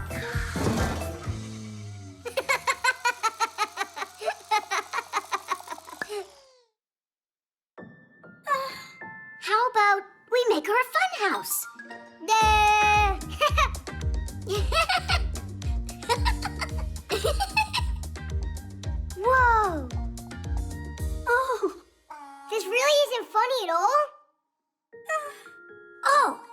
something we gotta try with Tula. Research by scientists has proven that your mood can improve by jumping on a trampoline. It's not too hard to build a trampoline. Springs are attached to a metal frame on one side and a durable fabric on the other. Some trampolines are like big balloons that are inflated with an air pump, and they can look like a ship or a castle or even a mountain. It's fun to jump high on a trampoline, but safety rules always come first. Otherwise, you can easily fall or strain a muscle. It's better just to jump for fun and let the acrobats perform their complicated trampoline feats. We don't have a trampoline, do we? Wait, I got an idea. Stay here. I'll be right back. Hang on, I want to go with you.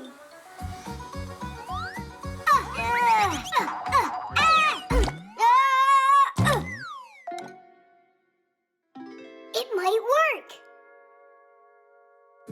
It looks like a gelatin mold. No, it's not. I've tested it. Come on, jump with me. And Simka? We'll start without her. That way you'll be happy when she gets here. Let's jump? I'm sure it won't work. Just give it a try. On the count of 3. 1, 2, 3! Help! Save us! Nolik? Yeah! A horoscope against a trampoline. It's not a fair fight. But that's not a trampoline. It's a dessert. What's the difference anyway? It's like I already said. Today the whole world's against me. What is this? Whoa! Look,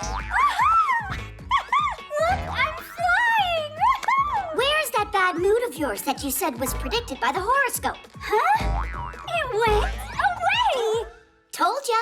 And just so you know, Digit's the one who built you this trampoline so you'd feel better. Digit, you're splendid. Actually, today's horoscope also predicted that it's gonna be... Tula, you can't help yourself, can you?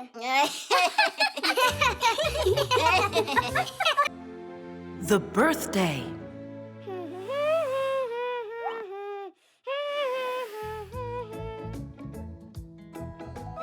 Well, Buggy, how's that? Do I look like the birthday boy? And this is for my presents. Oh, it's Simka. Well, wait over here.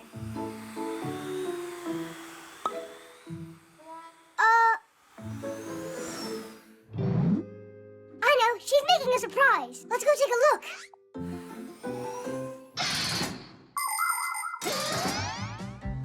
Every kid just loves to celebrate their birthday. And it's no wonder. Presents, guests, and, of course, a big birthday cake with candles.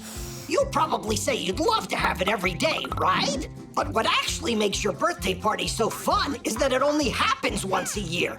Eating a birthday cake every day would get boring real quick.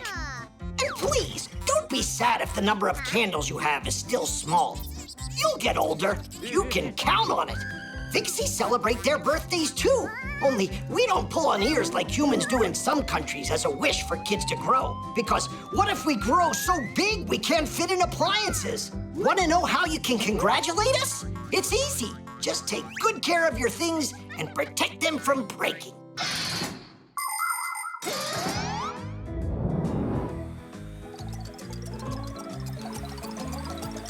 Look out!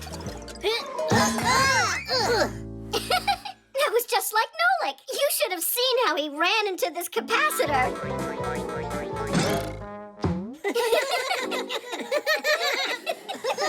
Simka, there is no reason for you to bring that up today. Oops. What day is it today? Is it Butterfly Day? Hat Day. Music Day. What kind of music day? Did you forget? It's my birthday today. Oh, well then, happy birthday. That's all? Ugh, let's go, Buggy. They couldn't care less. Look, my first present arrived. Oh, Nolik, that's mine. Sorry. Bye now. Hey, where are you going? Please, girls, stay focused. That was the third take you messed up. How about that time when Nolik was shooting us? Yeah, who could ever forget that? And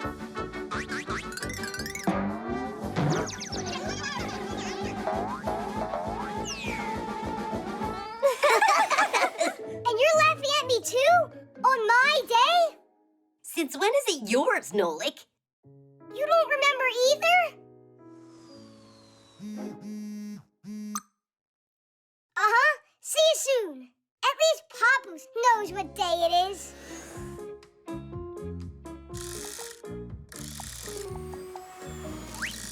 Oh, Nolik! Here, help me out. Give me a screwdriver. And, what is that? It's a projector. If you want a real movie theater in your own home, you'll need a projector. You plug it into your computer, pick a movie you want to watch, and the video signal will travel through the wire to the projector. There, a bright lamp and mirrors add color to the frames, so it can be sent to a movie screen or a wall through a lens that magnifies the picture several times over and brings it into focus. Some projectors don't even need a computer to work. The movies are stored right inside the projector. That goes there, right. Papoose, don't you remember what day it is today? It's Friday. That's all? I've had it with all you. I'm gonna go fly away to the moon. Come on now. Do you remember how that ended up the last time you tried? Are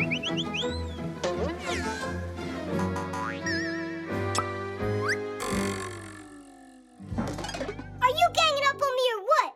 You gotta know that today is my... How about you go and turn this on? Yeah, I get it. That's all you need me for, right? I'll go live with some other Fixies, and then you'll be sorry.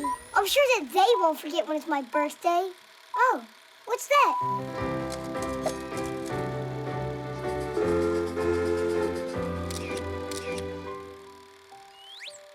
Nolik is the best! Nolik is the best! Nolik is the best!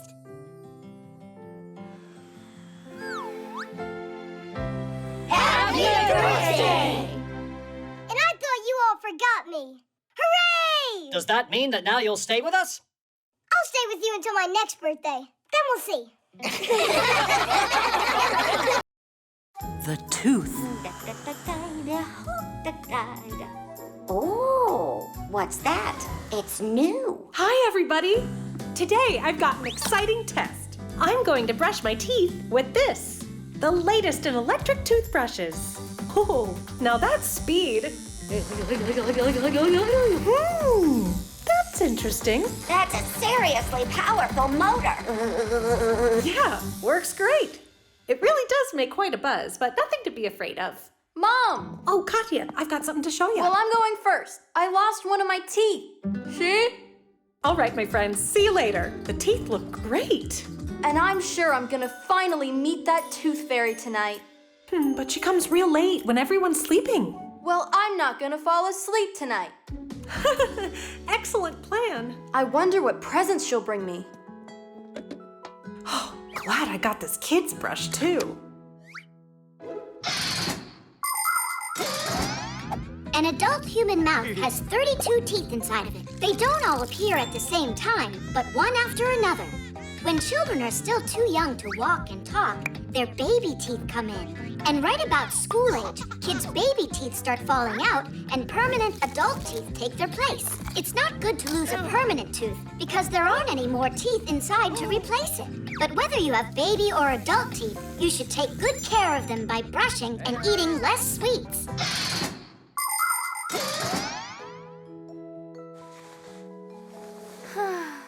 She fell asleep.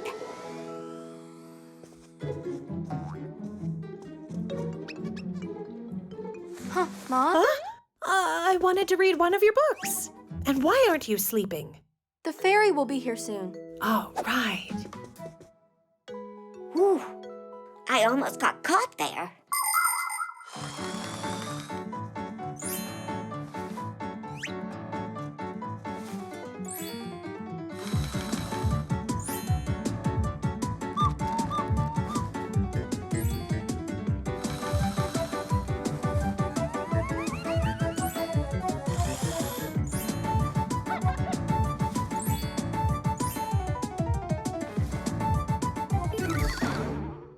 If she keeps this up, it'll take all night. I hope it's normal for tooth fairies to bring kids chocolate. A toothbrush would be way too heavy to haul. Huh? Mom, is that you again? A fairy! Uh-huh, the tooth fairy. I can't believe it. You're finally here. No. Just give me your tooth, and I'll give you a present and be on my way. Hey, your wings, they're not real, are they? They're just for decoration. I do my flying on a scooter. Oh, yeah. Wait, is that a pack-a-mat you're wearing? Who? Where? You've got a pack-a-mat. You're a Fixie. You know, I've stayed here for too long. I have to get going. I have hundreds of more teeth to collect all over the world. Kids are waiting. Ciao. You want my tooth, right? Oh, yeah, right. And please say hi to both Geek and Tweak. Uh-huh, I'll tell them. Oh. I see. You're the boy's granny. Oh, that's great. Shh. Do you know how to keep a big secret? Uh-huh. Yeah. I'm their boss, yeah. Well, I gotta go. Tadish.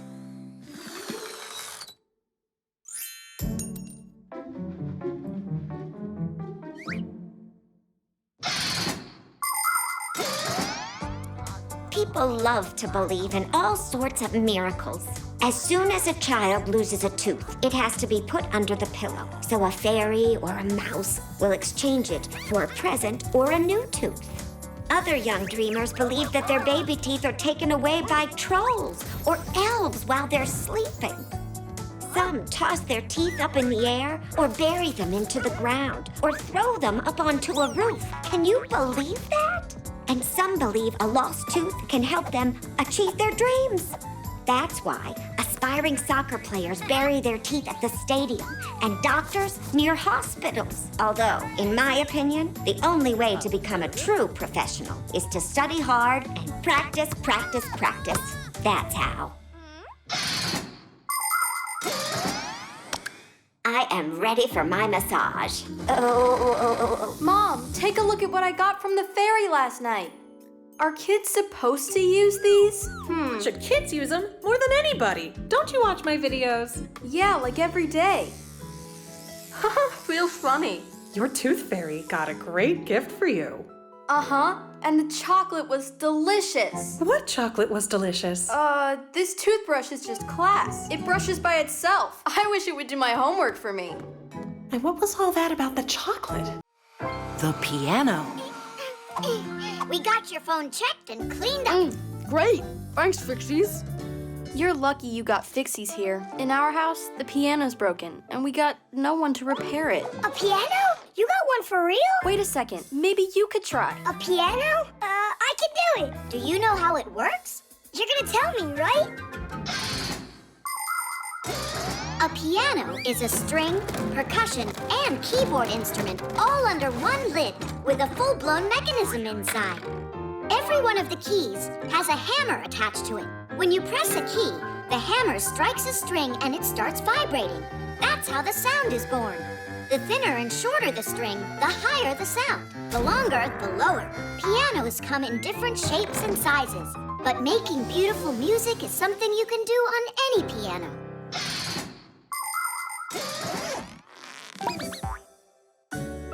Your room is beautiful.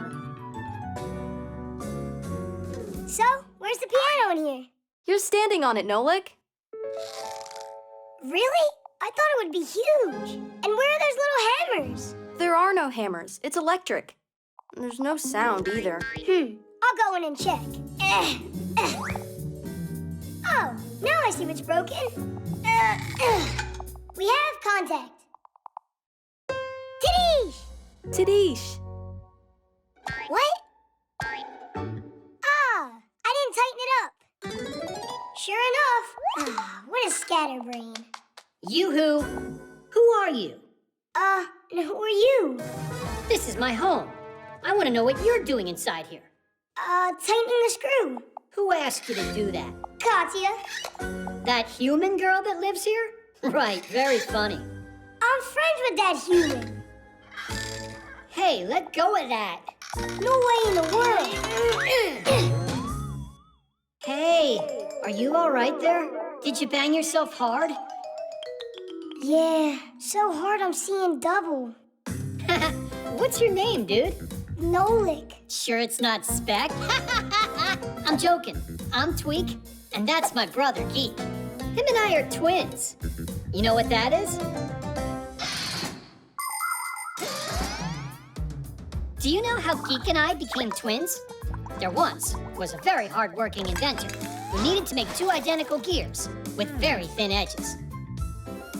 He worked day and night, carving, grinding, and polishing those parts, putting his heart and soul into it until those two gears looked identical. And as you already know, when a piece of soul goes into making something, a fixie appears. And in this case, there was enough soul for two of us. But our lives changed when the inventor died. We got picked up together with his other things and dropped off at the dump. Without any work to do to stay charged, we just zonked out. If it weren't for a chance meeting, we would have perished. Hey, Tweak, don't tell them everything at once. We got time. Is that human really your friend? Uh-huh. But Fixies aren't supposed to mix with humans. Well, Fixies aren't supposed to break things either. But it's just because that human girl is... Katya! Katya. How do you put it? The piano's not her thing. Nolik! That's for you? Yep. You got the guts to introduce us to her? I thought Fixies aren't supposed to mix with humans. But you're friends with Katya. That means she's a human you can trust. First comes the piano. Well, we warned you, Nolik. Are you all done? Turn it on! Oh no, here we go again. They take care of our machines. Irons, rods, and toasters. Threes and TV screens. Katya, stop! How come? You don't like it? That's not it. It's good. And a really good song. And super loud. Only you don't want to scare all the Fixies off, do you? Scare what Fixies off? This is Tweak, and this is Geek. Not quite. My name's Tweak, and mine's Geek. Ah! We've got Fixies living here. Shh.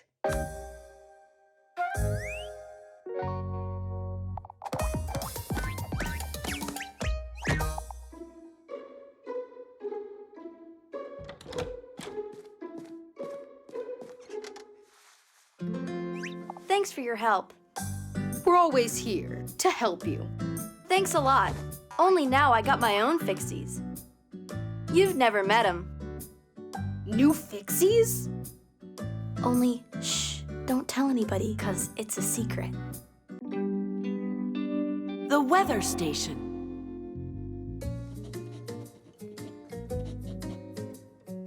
So what's the word? Did you finish your homework yet? Uh-huh. Way to go! So now you'll finish drawing us, yeah? I don't know. Katya! Let's go outside. Finally, we have some nice weather. Our weather station says it'll be sunny for the rest of the day. What weather station? Our new home one. I just bought it yesterday. Come on, I'll show you.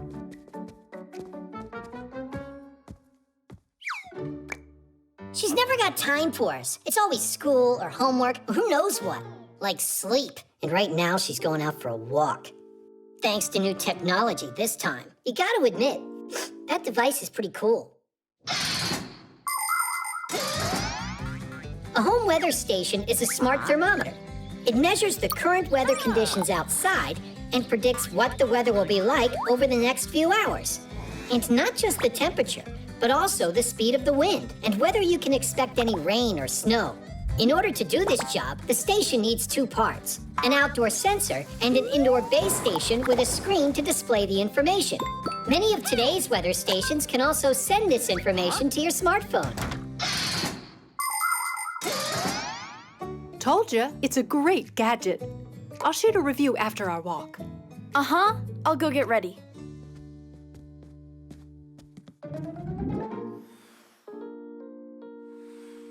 And what do you think Katya and her mom will do if we go and change the weather a little? With the power of our minds? Not quite, with the power of a Fixie tab.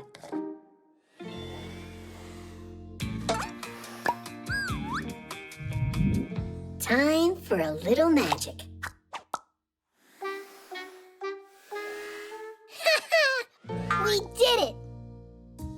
we go. You going? Tweak, I promise you, I'll draw you after my walk, all right? Of course that's all right. It's only that I saw the forecast is predicting rain. Uh-huh, like I really believe that. Katya, grab an umbrella. The forecast just changed, but that's not a big deal, right? Who cares? A little rain won't hurt us. That's what we've got umbrellas for. Actually, I forget where I saw it last. Will you help me find it? All right. What are you going to say now? It's here. What? Mom, check it out. Wow, did it get colder? Let's grab our scarves. Geek, let me do it.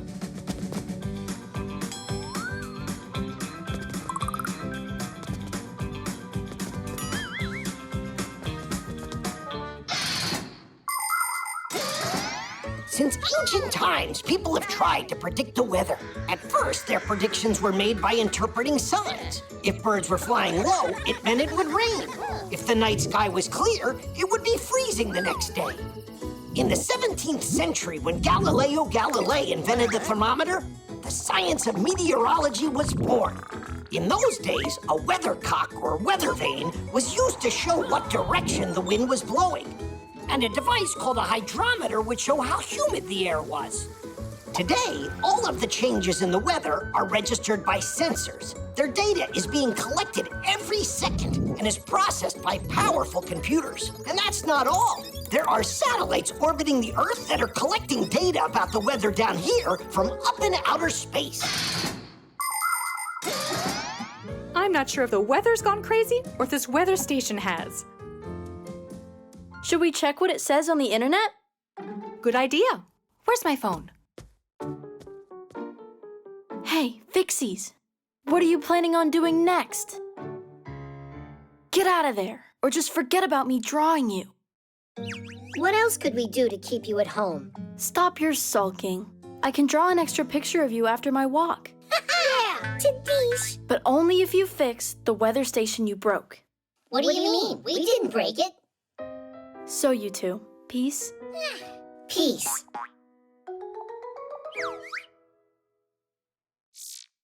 It looks like our weather station got it all wrong. I just made peace with it.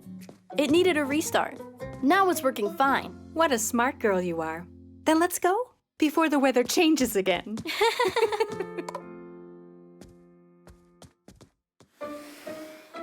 What shall we do while they're away? Go stroll together? Hey, look, Tweak. Now it's really showing rain.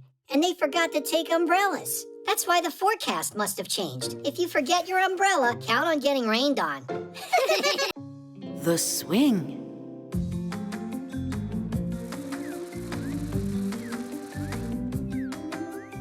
Marcia, check out what I can do. Sit down right now. You're going to fall. I'm not gonna fall. Did you hear what I said, Nolik? There's no need to worry at all. We're right here with him. Oh, yeah. Hold on tight, do you hear? I'm good. Great. We're almost done here. Papoose, look at you.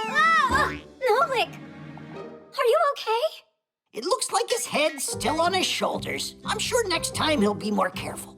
There won't be a next time, you guys. That's all. We are done with swings here. And that's that. No, Marcia. Don't you have something to say? Yeah. We are done with swings here. Go inside the television and think about your behavior. You are grounded. You're being too hard on him. Have you forgotten how much you loved to swing when you were kids? I? Never ever. I love to swing. What? Who came up with the swing? It may have been the monkeys. They would swing on vines to jump as far as possible. And just for fun. Prehistoric man saw that and decided to give it a try. He even added a board. Then people thought of putting one log on top of another, and the seesaw was invented. Many years have passed, but the basic designs haven't changed. Only the materials are stronger now.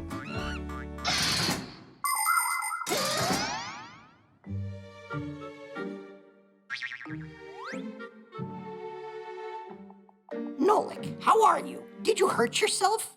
Mm-mm. Maybe we could play a chess game. Mm-mm.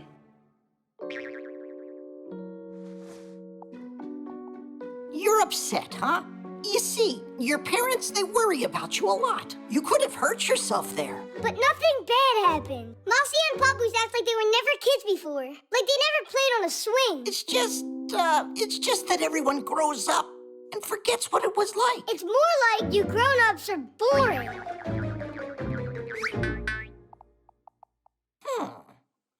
Boring, he said.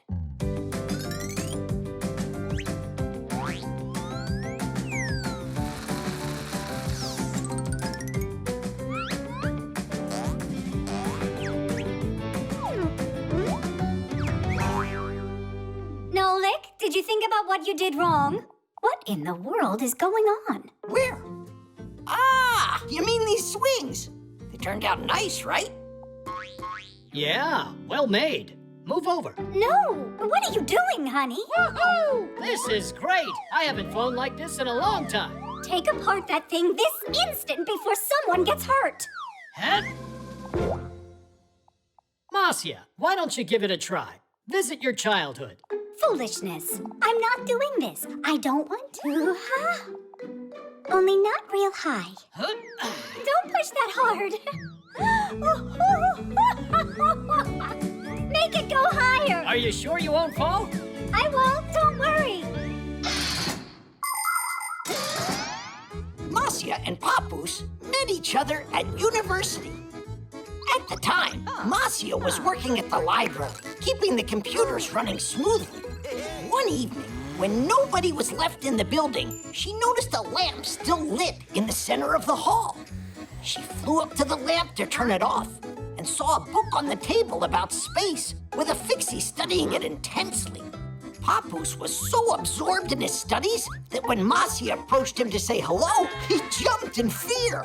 They spent all night sitting on a windowsill. He was telling her about the stars and about his dream to visit a faraway galaxy.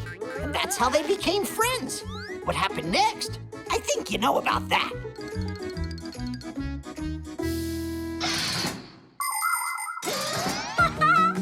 It's so fun! Woohoo! Marcia! Oh, you're swinging? You said we can't have a swing in here. This isn't fair. Nolik, I didn't mean to. I was afraid you'd get hurt and made a mistake. Sometimes adults can act really annoying. So, now I'm allowed to swing? You're allowed. Just hold on tight this time around. Of course, I don't want fall number 2.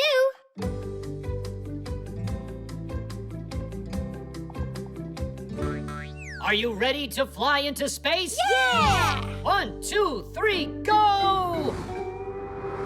The tower.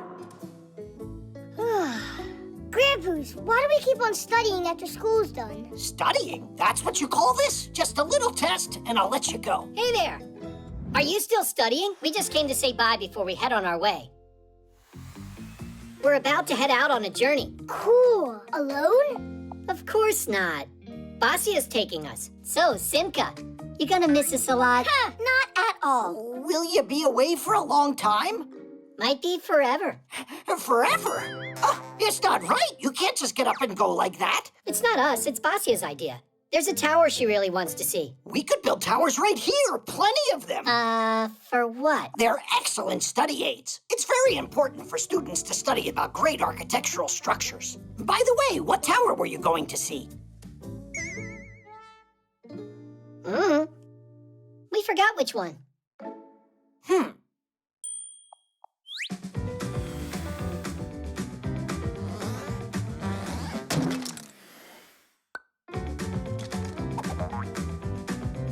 Why are you standing there? Come give me a hand.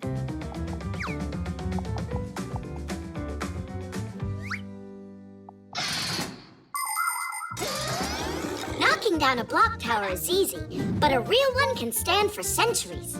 Before building it, the engineers look for a place where the ground is sure not to sink. The architects make a 3D model of the future tower. Then builders pour a concrete foundation and build upon it, floor after floor. If the crane is no longer tall enough, extra sections can be added to it. And if the tower is going to be very tall, then parts can even be delivered by helicopter. So, was Basia talking to you about this tower? All right, then we'll build something new. Maybe we should just look at photos. If you would rather not build the tower, you can go take the test. What was I thinking? I know what to do. Exactly what we need.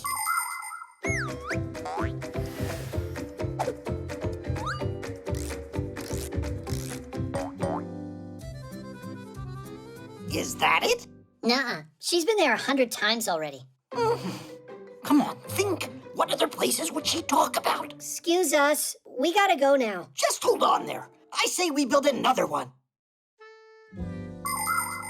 Grandpa's. And what is Tom Thomas supposed to tell his parents if they see all these towers? He'll say that he made them himself. Come on, quicker! I don't know why Grandpa's is so worried how this tower's coming out. Yeah, he's worried, but it's not about that. People have been building towers since ancient times because looking out from a height made it easier to see, for example, if an enemy was approaching. The first lighthouses lighting the way for ships appeared about the same time. Lighthouses are also towers. In the Middle Ages, people started hanging bells at the top of towers. If a fire broke out, a watchman would ring the bell as hard as he could, and people would run to help. Later, clocks were installed in towers in the center of cities for people to know the time. In the 19th century, people discovered that it's possible to store water inside of a tower. For many years, the tallest structures used to be television towers. But those days are over. Today, modern skyscrapers are built for offices and even as people's homes. It's not this one either. Are you even sure that a tower is where Basia is taking you? What can I do to make her stay? To make who stay? The Tower of Pisa, that's who. She's leaning. Look at all these towers. They're all for you. Grandpa's made them. They are genius, not the least worse than the originals. Then stay here with us. Why do you have to go anywhere? If you want, we can build you more of them. Which one is your favorite? I didn't realize that you were so industrious. Basia, how about we stay a bit longer? Our school's here, good friends. What choice are you leaving me? All right, so be it. Tadish! Oh. You're gonna stay with the professor, and I'm out of here. And can I count on you to take care of my kids? And so, you're still leaving? No need to worry. I'll only be a few days. How could I live without you?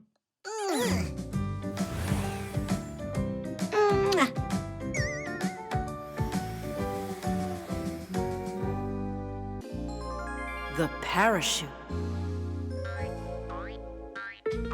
Pass it, Geek! Actually, I'm Tweak. It's impossible to tell you guys apart. Well, yeah. Nolik, come on, we're gonna be late. Oh, we've got a class to go to. It's about parachutes. Hey, actually, me and Geek are the world's best Fixie parachuters. The world's best? And we can teach you how to jump. Thanks, another time. We'll just take one jump. Then when you get to school, you'll be the most prepared of all. Simka, it'll only take a minute or two, and it'll be awesome. And you really know about parachutes? Uh-huh. A parachute looks like a big umbrella. Before jumping, it gets folded up and packed into a backpack. Then, during a jump, it is released with a special mechanism, and its durable fabric instantly opens up into a canopy. Air stops it from descending too quickly. So even a big person shouldn't be afraid of crashing down. But still, skydiving is no joke. To do it safely requires a lot of special training, dexterity, and proper gear. Here, put them on. Don't worry, they're super high quality. You gotta take off your pack-a-mat. Simka, nothing's gonna happen to it. All right, just one jump. Don't forget, When you want the chute to open, tug the ring hard. Well, let's do it.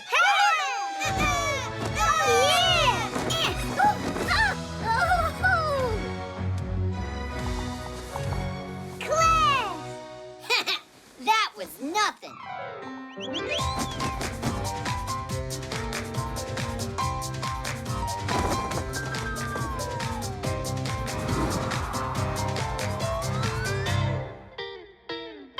What do you say? Is your school this much fun? We're late for school. Hurry up. What's the hurry if you're already late? Now it's time for the most interesting part. It's scary. You mean scary good, right? Oh, did you two go nuts? If we jump from up here, we'll die. That's it. I've had enough. Nolik, let's go. Wait, how did we even get up here? We gotta get our pack-a-mats. Oh, yeah! Hey! Come on, jump! You gotta bring our pack-a-mats to us. No, they'll open. Just jump. You heard me wrong. What, are they waiting to show us some formation? Uh-huh. Cool, guys. Please bring our pack-a-mats to here. Join you? Ha! No way! We're not climbing back up. They don't understand anything. Pack-o-mats! Nolik! Give the ring a tug! The ring is stuck! Marcia! Try the reserve!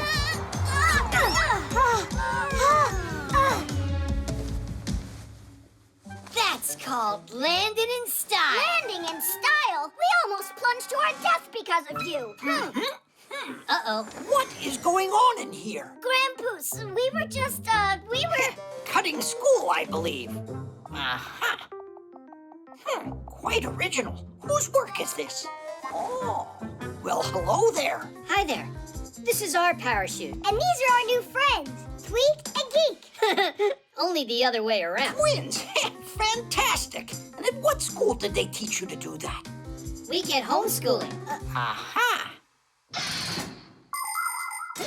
You can learn plenty of new things without having to study at a school. There are human children all over the world that are homeschooled. And some Fixies, too. Both of these ways have pluses and minuses. For instance, you might not get called on in a class with lots of pupils. But at home, where you're always face-to-face with the teacher, you've got to be well prepared. And what about having classmates, you wonder? Isn't it more fun to study together? Well, when I was a schoolboy, I actually loved to hide from my classmates on occasion so I could wrestle with a difficult problem in peace and quiet. The truth is, the most important thing is not whether you study at home or at school. What matters most is that you give it your best no matter where you're studying. You know what? You think you might like joining our class? We could really use students like you in there. Do you have pack-a-mats for us? Yes, you'll get them, only after the exam. And Fixie boards? Those you can pick up right away. The shirt. Hey, wait! I came up with another joke. A Fixie clown got kicked out of the circus for acting screwy. Get it? A Fixie screwy. Come on, Geek. We gotta go now. That iron won't clean itself. Oh, wow! Is that cotton candy up there on that stick? It's just plain old cotton. I was kidding you. It's what they make clothes out of. Wrong. Cotton balls just grow into clothes. Is that true? You see this ball over here? We can grow a whole shirt out of it. Right, Geek? And the timing's perfect. We could get a great harvest out of this one. But we gotta go clean that iron. That stinks. How about this? We'll tend to the shirt here, but the iron's on you. What do you say? But I want to see how you guys grow it. You mean you want us to do all the work and you just get to watch? Is that fair? All right, I'll go and do it. Woo! That was a lot easier than I thought. I can't wait to see his face. People love to buy clothes, but not everyone takes good care of them. If their clothes get stained or ripped, they'll just throw them out. A ton of things end up at the dump for no good reason. To reduce all of that waste, you need to wear your clothes with care and handle them properly. Don't wash your clothes too often or in very hot water. The same goes for ironing. By the way, if you dry your wet clothes on hangers, then you won't need to iron them at all. And if you do have something that can't be cleaned or mended, don't just throw it into the trash. Take it to be recycled instead. Those old things can be turned into a car seat, building materials, or some new piece of clothing. Cool, isn't it?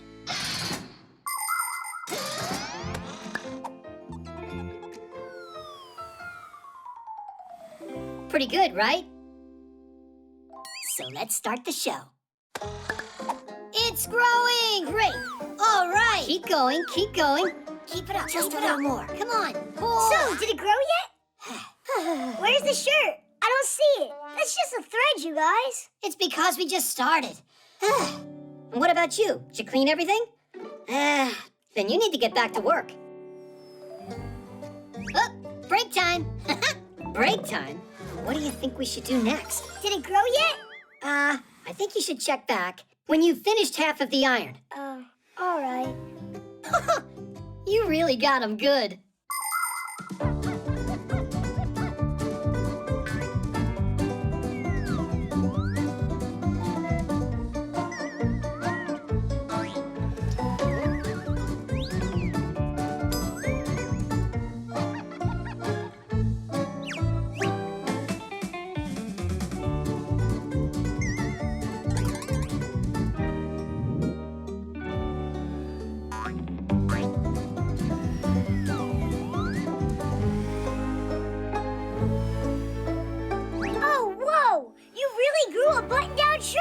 Was there ever a doubt? All right, now let's check how you did.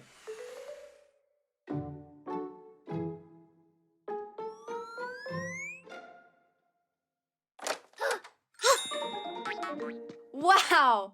Mom bought some new shirts. Nolik? Katya, I'm sorry, but you're wrong. They were grown by Tweak and Geek. Funny, you're joking, right? No, I saw it with my eyes. They grew from the cotton. You mean this was all a trick? To make me clean the iron! The shirt doesn't deserve your frustration. Don't be upset. I got a good plan, Nolik. I still don't get how this works. Where do all these clothes come from, then? Cotton is grown in fields. People collect it and pull it into thread.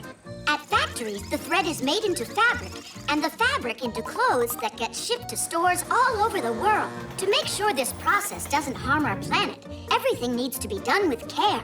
That means saving water and electricity and not using harmful fertilizers. So the next time you need to buy a new pair of jeans or a shirt, choose one that is made with concern for nature. Nolik, you are a champ. It's totally clean. Tweak, Geek, come over here. We got a lot of work. It's time to harvest socks. What? You don't want your Fixie friends to end up without them, do you? Seriously, Nolik? Yeah. And after your socks, we can harvest your pants. All right, you got us. Nolik, how about we do one of your chores for you now? No more tricks. Sounds good. But first, we harvest the socks. The voice assistant.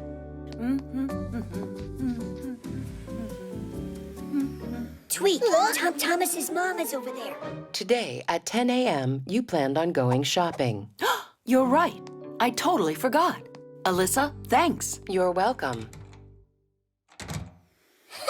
Is that Simka joking around in there? Peekaboo! Simka! Nolik! Are you here? Hang on a sec. That wasn't Simka's voice. Could there be some new Fixie in there? Let's pay her a visit and we'll find out. How about we introduce ourselves first from here? It's great to go and visit your friends, and it can be a pleasant time for everyone if you follow a few simple rules. For instance, you should set a time in advance and not be late. Your host will be very happy if you bring something delicious for everyone to eat. And of course, you should be polite and well-behaved when you're visiting someone. Otherwise, just imagine, you open the door and one of your guests goes straight inside without even saying hello to anyone. He sits at the table and eats with dirty hands, then proceeds to jump on the sofa with his shoes on, makes noise, grabs everything without asking for permission, and doesn't say please or thank you at that. Would you be happy with a guest like that? I don't think so. Her name was, Alyssa. Is that it? Alyssa! Alyssa, hi there. Hello. Oh, wow, we've made contact. Are you a Fixie? It's possible. Do I look like one? We haven't seen you yet. Come on out. I'm fine in here. She's a strange Fixie. She'll talk to humans and won't come out and play with us. Alyssa, we've got pack-a-mats out here. Come on out and we'll show you. I'm not in the mood. What? You're kidding me, right? Then how about racing on Fixie boards? Maybe some other time. Oh, Alyssa, do you like cartoons? I do. Yeah, we'll definitely get her out this time.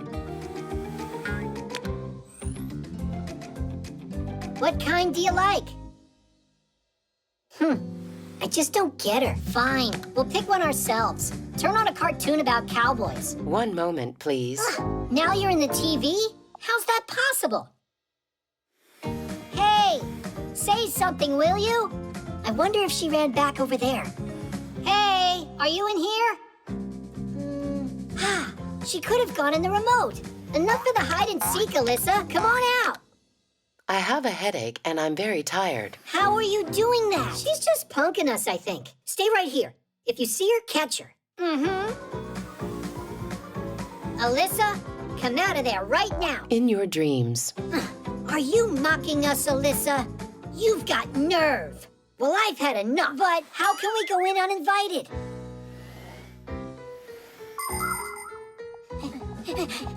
Over there.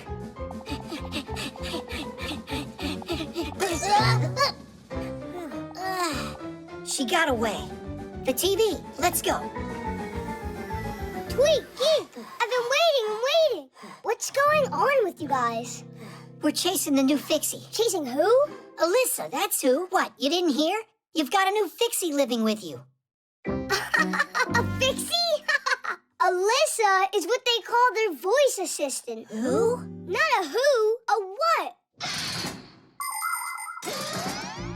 A voice assistant is a super smart program. It's designed to work almost like a brain. It understands what you tell it and it carries out commands. Turn on a cartoon. What's the weather for today? And now, please, check on the internet how many legs a spider has. If you feel like it, you can just talk or play with it. Voice assistants live inside of smart speakers, telephones, and televisions, and can run appliances. For instance, turn on the lights or a vacuum. We're such dummies. We thought it was a live Fixie. We asked her to come play. But there's tons she can do. Alyssa, turn on that ditty about the wheel. Oh no! We gotta fix this before the humans get back.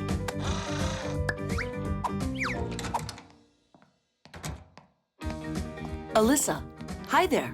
I need a good waffle recipe. Guys, faster! Alyssa. I don't know, 'cause electricity is my only food. Stop! What?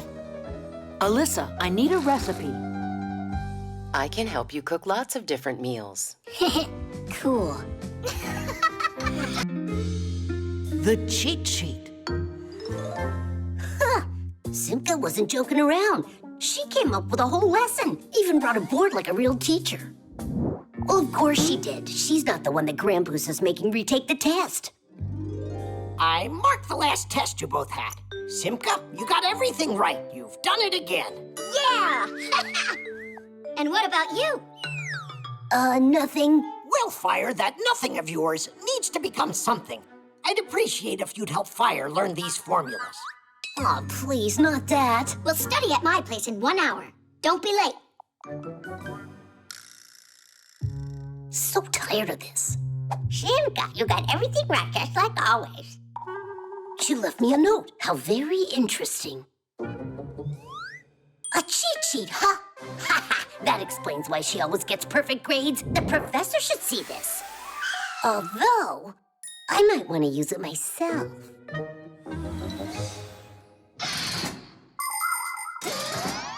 Legend has it that cheat sheets were used as long ago as the 8th century.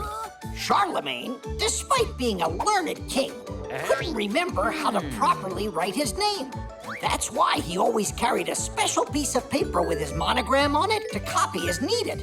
In other words, a cheat sheet. In theaters, there were human cheat sheets called prompters. The prompters would feed the actors their lines if they forgot them.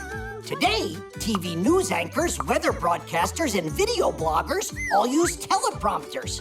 In front of the camera lens stands a sheet of glass that reflects the text that is scrolling on a computer. The text is not visible to the camera, so the viewers think that the speaker isn't reading, but reciting the news from memory. Professor, I'm ready to go. You already learned the whole lesson? There wasn't a lot to study there. If you say so, take a seat.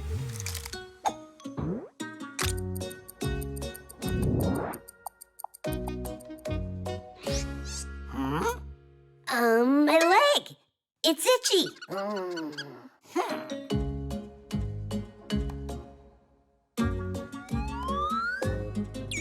Oh, there's a pain in my back.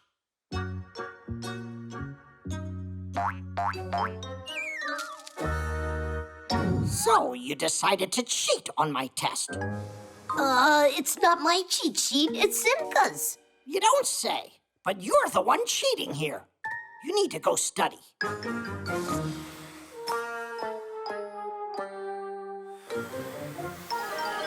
You finally made it. I was beginning to think you forgot. I found that cheat sheet you were using. Anybody can get an A if they use this. And what did you get using it?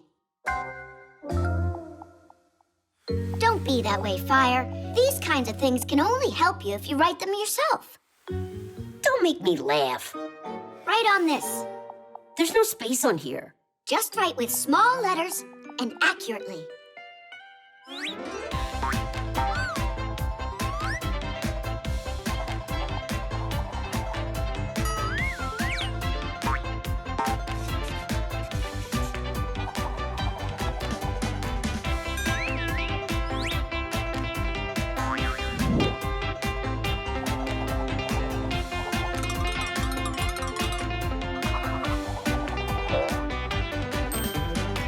It's all done. And how can I take it out so the professor doesn't notice? No idea. I've never used them to cheat at school. Come on. I wasted all this time for nothing? Not for nothing. They will help you, just not the way that you thought. Do you think cheat sheets are only for bad students? Not at all. It's a good idea for anyone to make them. It makes it easier to remember a difficult word, formula, or a date if you write it down a few times. But it's important that you don't stay up all night long and forget to have a good night's sleep. If you do that, you won't need your cheat sheet during the test. Only remember, your notes will only work if you really study your lessons. If you don't do that, then no cheat sheet will be able to help you on your test. Simka, I took the test, and I passed without looking at the cheat sheet. Just like I told you. This cheat sheet is truly magical. You really don't get you learned these formulas on your own? How? By writing them down on there. Ah, you just wait. I'll become the best student in the whole class. Uh-huh. Have a seat. You and I need to study. How come? I've already got this. But that was for the last exam. The next one's history, not math. The sleigh.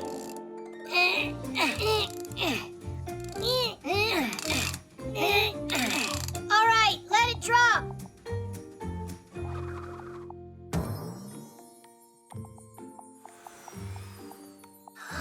Look at that.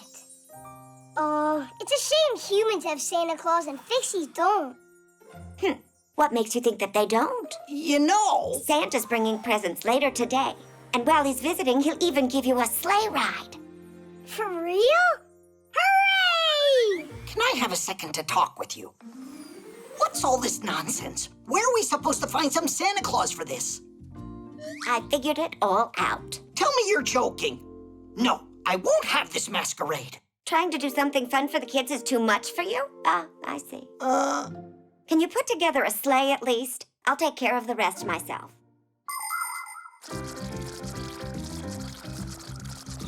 Oh, that was a lot of work. Oh, wow! It's a sleigh! Santa Claus really showed up! Where is he? I haven't seen anyone here. Gotta go.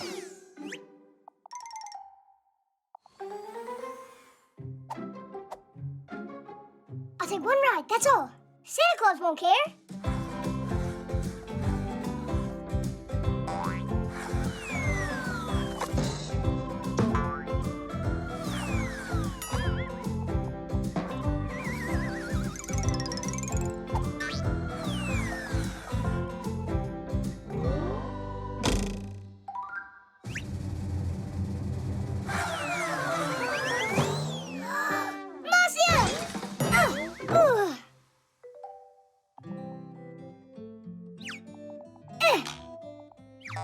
It's really broken. Santa Claus won't even talk to me now. What am I gonna do? Serves me right. Ho, ho, ho! Santa Claus? Whatever happened here? It was an accident. I didn't do it on purpose. It needs to be fixed. Think that you could help me? Uh-huh.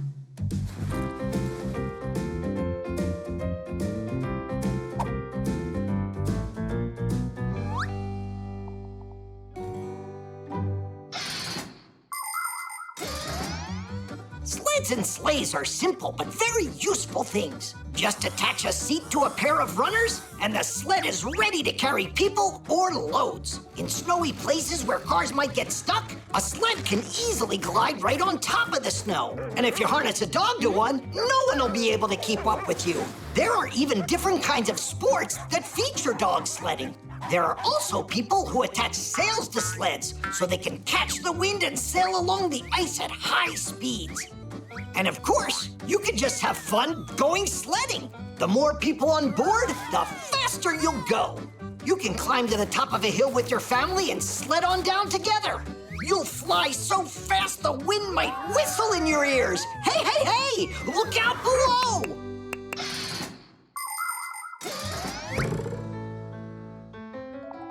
Kadish! Where is my sleigh? Another Santa? I'm Santa Claus. No, I'm the real Santa Claus. You are just an imposter. I think your beard is about to fall off. Now I've got a sleigh ride for you. No, I'll give you that ride. Hey, this is my sleigh. Is that so?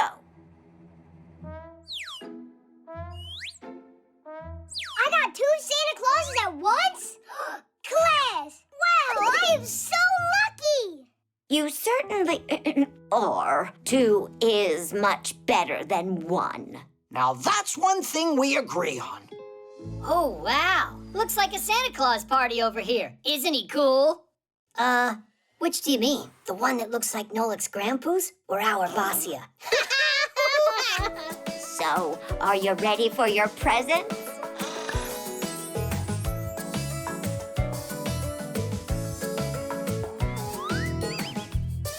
I will go grab my sled from the tool shed, put on gloves and a hat onto my head. Then I'll go, then I'll go, then I'll go. Oh, the wind is so freezing, it's frightening, as I race down the hill just like lightning. On the cold snow I go. Sleds and saucers and toboggans there. All my friends are sledding everywhere. The pump.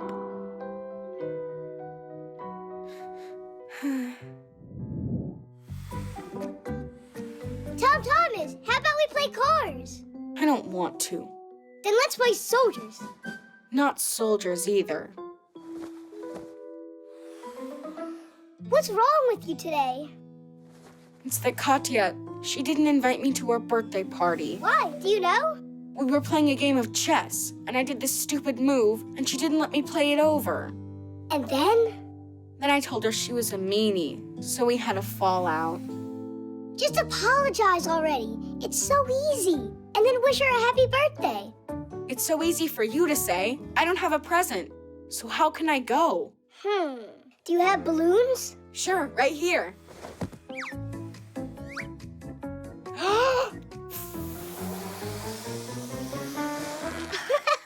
Tell Katya you got her a sausage for her birthday. I can't bring this, can I? Wait a sec. I know a way that you could turn that into a doggy. Show me. Have you ever seen long balloons that look like sausages? It's possible to make animals, flowers, or even people out of them. Making things out of balloons has got a name. Twisting. That's because if you want to make them, the balloons need a twist. Take a balloon and inflate it, but not all the way. You need to leave a little bit of room for air to move. Otherwise, the balloon might burst. Make 3 short sausages at one end of the balloon. Next, fold and twist the 2 of them that are closer to the center. That will be the head and the ears. Now twist some more to make the neck, front legs, and the biggest part, the body. Then comes the back legs and the tail.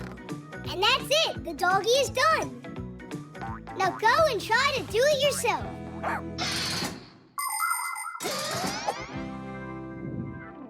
It's not big enough for a gift.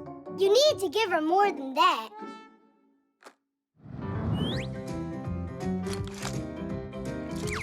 The robot. A broken one? You think this car would be good? Maybe that could work. Oh, I forgot about this. It's a ball for exercising someone gave me a while ago. That'll work. Only you need to blow it up. It's prettier that way.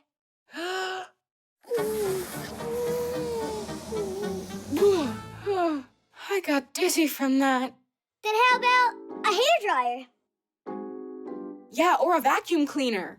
You've got to be kidding me. Blow it up with a vacuum cleaner? Oh, right, like you've got some better idea. A pump would work. The only one I have's for a bike. Great, get it. A pump is made up of a cylinder, a handle, and a hose with a nozzle on it. Inside hides a special part called the piston. When you pull the handle up, the air gets sucked inside. And when you push it down, the piston pushes it through the hose and into the ball. People can't blow air that hard or that quickly. By the way, the air doesn't get out of the ball because of a special valve. The valve only lets the air out when you press on it, like this.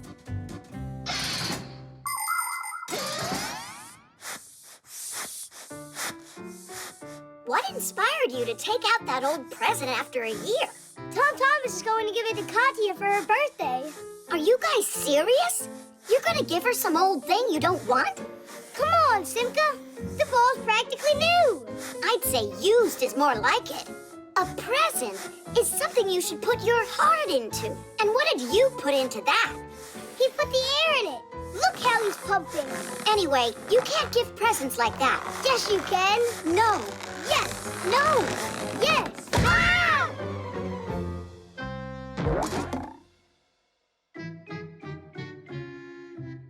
Now there's just no way Katya will make up with me. No panicking. Oh, do you have more of those balloons? And we've got your pump. Everything's gonna be all right. Tom Thomas? Happy birthday, Katya! Happy birthday. Thank you. They're really pretty. And please forgive me about the chess. And you forgive me. Titties! Katya, how about we never fight again? All right. Peace. While you two are not fighting in here, there, your cake will be eaten up. Nolik, what are you worried that you're not gonna get any? Trash.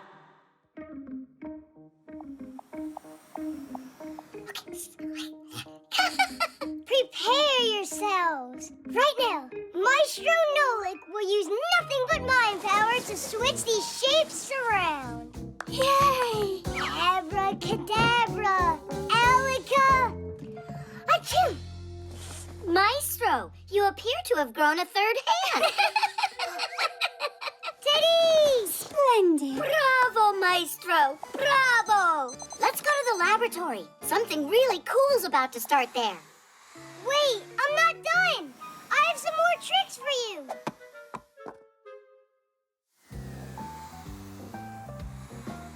Oh, dear colleagues, so glad you're here. Have a look at my latest invention. It's a mini recycling factory for trash. Are you ready for some magic? You mean a trick? Professor, your report. Oh, there's so much trash in here. Professor Eugenius, why don't I throw it out? Stop out of this trash, as you call it, Elisa. We can create wondrous new things. Again, you've made a mess in here. What happens with that trash that you've gathered into a bag and thrown out? It's taken by a trash truck, together with other trash that's been collected, to a dump. And there, what once started as a small pile can gradually grow into a huge mountain of trash. And more trash keeps coming every day. Oh, Marcia! To stop trash from threatening the lives of every living thing, it needs to be recycled. Everybody's help is important here, from the world's big humans to us little Fixies. All right, let's begin. Throw the old cans in there. Into here? Into there. Into here. Mm-hmm.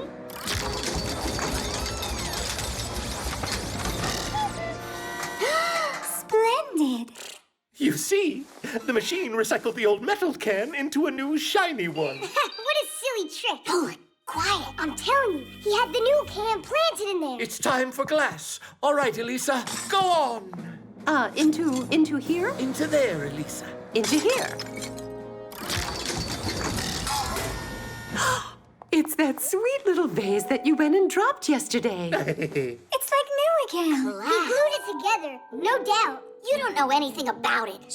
And now, Elisa, I want you to load my report into there. No, Professor. I will make the sacrifice for science. Oh. 1 second. Wait, I got it. What do you think, Elisa? What a joke! You're really gonna tell me that the machine made that? Well, yeah. It's got an eraser to wipe off the letters. No, quiet down. This is a total fraud.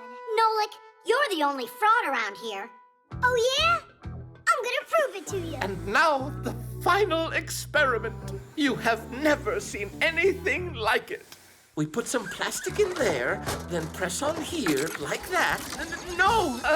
No what? No inventory. I need you to bring some more plastic right away. Uh-huh. How could this... Nolik, look at that. The sneaker that the machine made is your color. Nolik? Nolik! Whatever is thrown out at the dump is practically lost forever. Cans, plastic, and glass will just lay unchanged in the ground for hundreds of years. What a waste, because these things can be recycled. For example, if you collect 700 aluminum cans, it's possible to make a bike out of them. 5 kilos of old paper is enough material to manufacture a new chair. And a shirt? That only takes 16 recycled plastic bottles. Splendid? Oh yes, I think so too. Really, it's not that hard at all. You just need to learn how to sort your trash. If you do, many old and unwanted things will escape being thrown out at the dump and go to a special recycling plant instead, where they will be given a second life. No, he couldn't have flown in. I saw him, I'm sure. Nolik, please come out. I promise I'm never gonna call you a fraud ever again. Nolik! I'm here, don't worry. Oh, Nolik, you're okay. Nolik! Ooh. Oh, Nolik, you really scared us. You're alive. I couldn't find anything at all in there. No cans, no vases. There wasn't even any toilet paper. And you didn't believe it. Professor, how do you do it? You know, I With his mind power! How did you know that? Dancing. Noontime. I'm starting the experiment.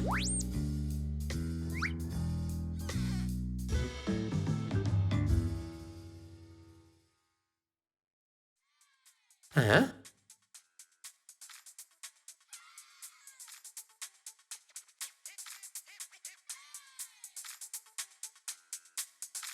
Just what is making that racket?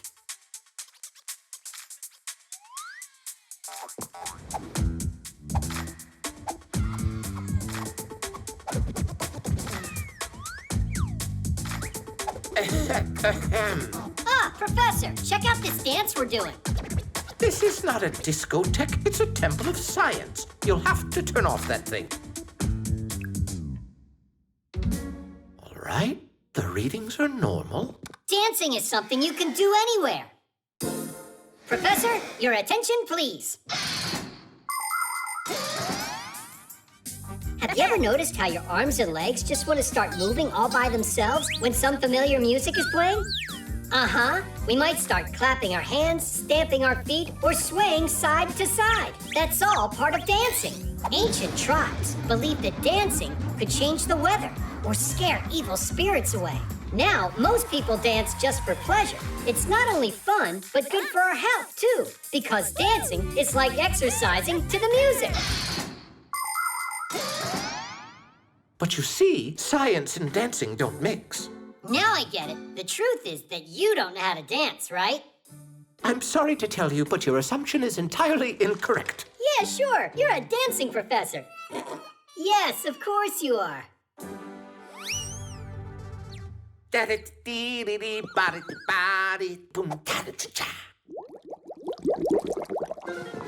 Ooh, yes, the reaction's begun.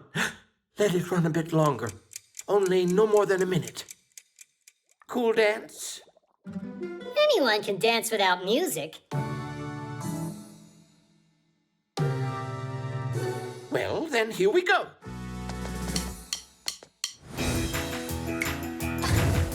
I wish I had a big computer that is an enormous screen. I would stuff my big computer with more games than you've ever seen. Computer, computer, computer, you are super. I play my computer and turn it up real loud. I play it all morning, all day, and in the nighttime. But no, that's not allowed. He's got an interesting style, kind of vintage. There are so many different kinds of dances in this world that it's hard to even count them all. For instance, the roundelay. In that dance, everyone holds hands with one another and walks in a circle. You can find a version of the roundelay in every culture. There are also dances for two, like the waltz, rock and roll, or cha-cha-cha. Some like to dance ballet, some hip-hop, and some tap dancing. As for me, I'm not bad at doing the twist. You start by twisting one of your feet, and now the other. Then you twist them both together. Well, what do you say? Shall we dance? Computer, computer, computer, you are super. I play my computer and turn it up real loud. I play it all morning, all day, and in the nighttime. But no, that's not allowed.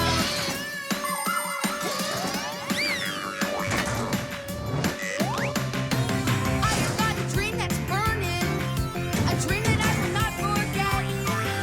As soon as I become a grown-up, I'll live it every chance I get. It's going to explode. Computer, computer, computer, you are super. I play my computer and turn it up real loud. I play it all morning, all day, and in the nighttime. I know that's not allowed. But no, that's not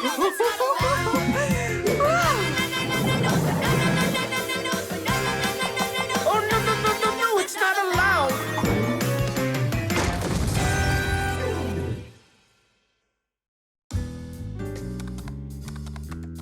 Let's start the experiment for the second time. You two happy? But you gotta admit, it was fun. And not a word about that dance to anyone.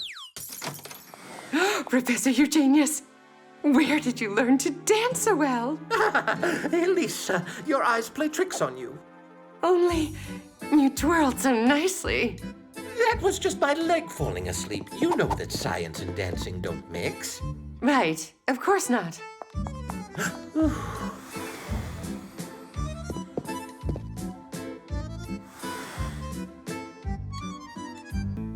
The hoverboard. Heh. Watch this! Woo-hoo-hoo! Heh, bet you can't do that. You don't even have a Fixie board. And who cares? My parents got me something really cool, a hoverboard. Look. You mean now people can have Fixie boards? So cool! Can you do tricks on that thing? Heh, I sure can. I'd show you right now. But it's raining. And so what? Are you kidding? Hoverboards run on electricity. A hoverboard looks like a skateboard, but with bigger wheels that have electric motors inside. When someone stands on the board and leans forward, controllers send a signal to the motor. You can start going. It can not only roll forward, but backwards too, and even spin until the battery runs out of power. But you can always recharge it. And remember not to ride through puddles or mounds of snow. If water gets inside, your hoverboard can easily break. Then just ride your hoverboard in here. I can't because it's an uneven floor. Or could it be that you don't know how to ride it? Hup! Ta-da! Good, now start riding. It won't go. Ah, you forgot to turn it on, that's it.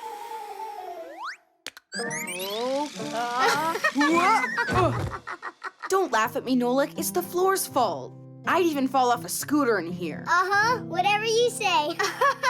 If you think you're such a pro, then why don't you help me out here? Yeah, sure. Instructor Nolik will teach you everything you need. Just do what I do. But first put a helmet on your head. Go like this. How about you jump on it with both of your feet at once?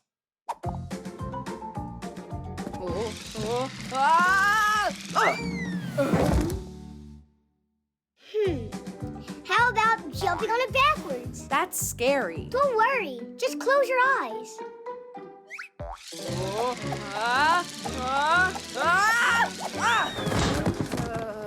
Hey, I was joking. Well, at least the helmet looks good on you. What good's this helmet with a trainer who's no help at all? Really? There's no trainer who can help such a lousy student. I can learn without you. Fine, go ahead. What are you two arguing about? He told me that he knows how to ride his new hoverboard really well, but the only thing he knows how to do is fall down. In the first place, you should never be riding that thing inside. Everybody knows that, except you. But while you're at home, you can learn how to get your balance. I can show you how. Only first, put on your pads.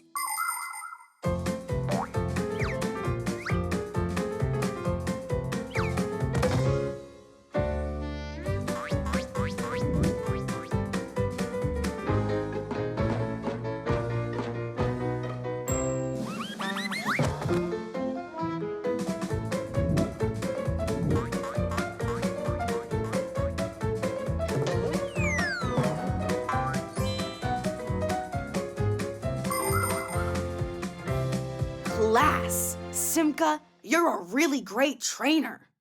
Now I can finally start riding. Huh. Simka! I can't stop! Wait, where are you going?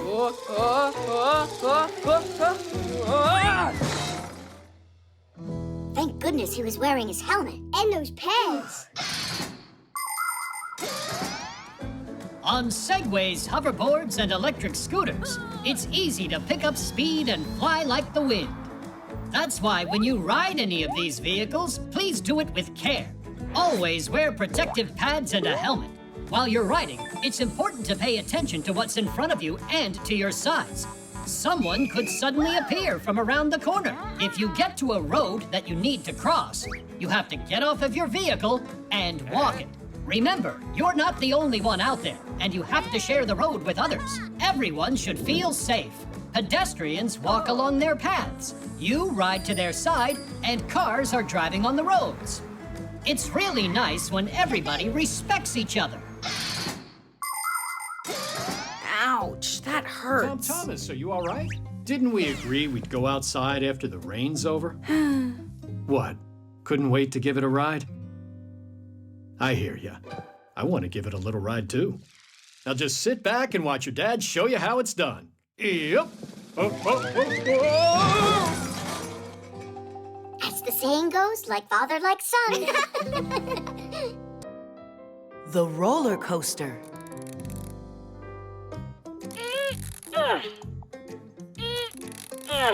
It's all done. Can we take a ride on it already? You need to tighten those up, and these a bit more. I've tightened these bolts so many times. It's a very intricate mechanism. It has to run precisely as a clock. There, is that all? It should be. Just one thing. This roller coaster must be tested first. That's what I told you. We should ride it. Not yet. Wait right here. And don't touch anything, all right?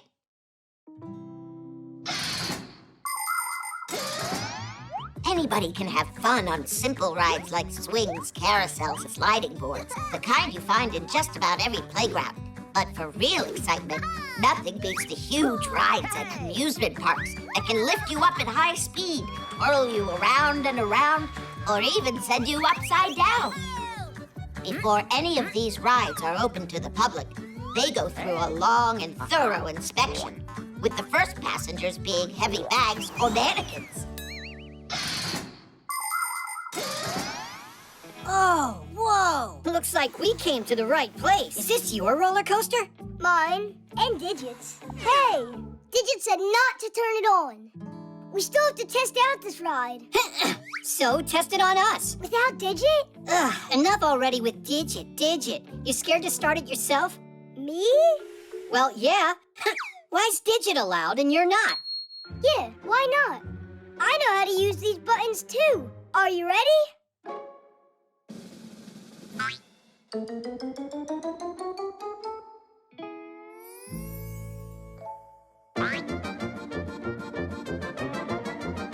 Just wait. Is that all?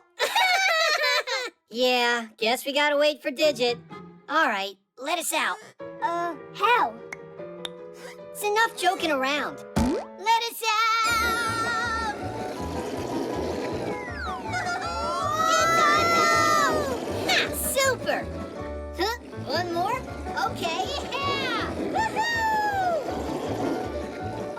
You can stop it now. Hey, are you joking? It must be this one. Hit the brake! It's enough!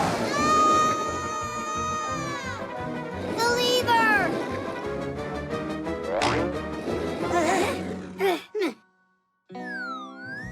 How long we gotta hang here? I thought you said you knew how to work this thing. I didn't think it was so hard. No! Don't touch anything. That's enough testing for now. We'd rather hang. When's Digit gonna finally get back here? Nolik, didn't I tell you not to touch it? I don't even want to imagine what would have happened if they fell down from there.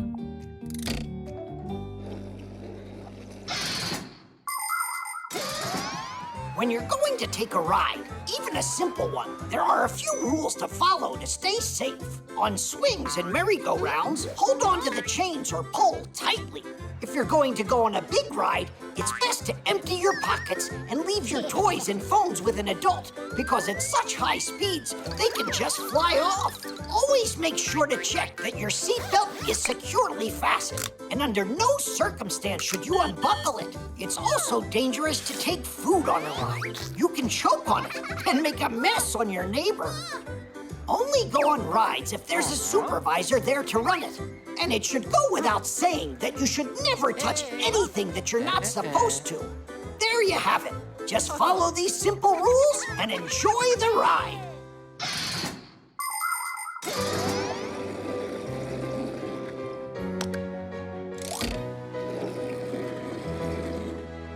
The roller coaster is now open for rides. Yeah? All right. And can I go on? What if 54 tests aren't enough? I think the only one thing that hasn't been tested yet are the nerves of our inventor. And I know just how to test them.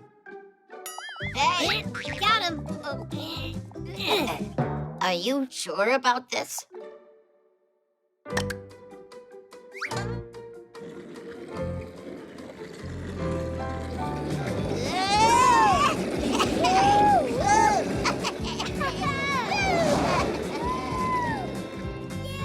Huh, we haven't tried pressing this button yet. Don't press it. It's a surprise. A surprise. Meant for Tula. That was awesome. One more time. Perpetual motion. We're the first ones here. Nobody's too excited about learning today. Hi there, Tweak. Hi there, Geek. Bye, Tweak. Bye, Geek. We got school now. Where are you going? Digit is taking a well-deserved day off. Huh? Take a look at what he made. Wipers to clean glasses off? That's what he thought of? If you just make a thing like that, you can get off of school for a whole day? Let me see you come up with something yourself. Actually, we've been working on something already. Whoa! You two were making your own invention? Yeah, only it's cooler than your wipers. How interesting. Can you bring it into class? Yeah, tomorrow. No problem.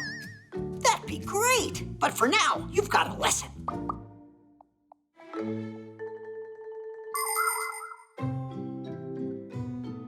It is quite original.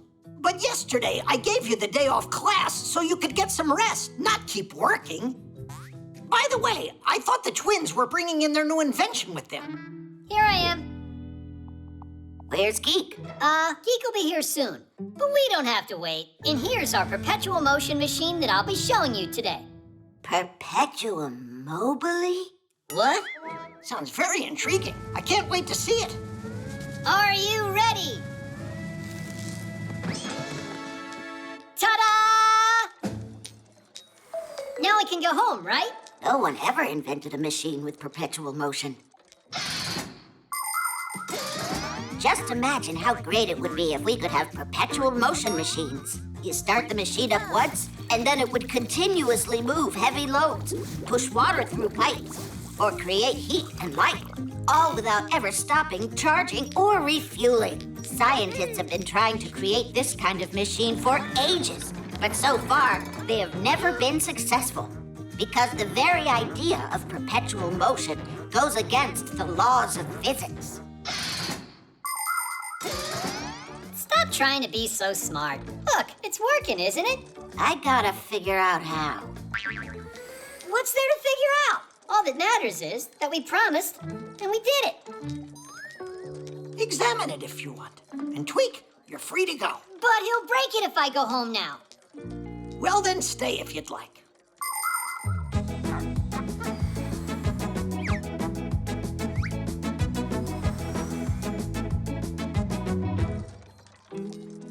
I still don't get how they made this work.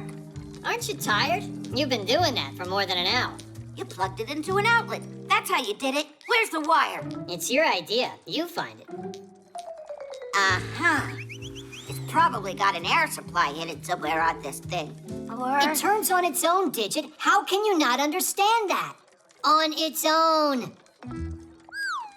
You're wasting our time. Just stop already. The wheel's starting to slow down. You're seeing things. Are you done? Is the examination over?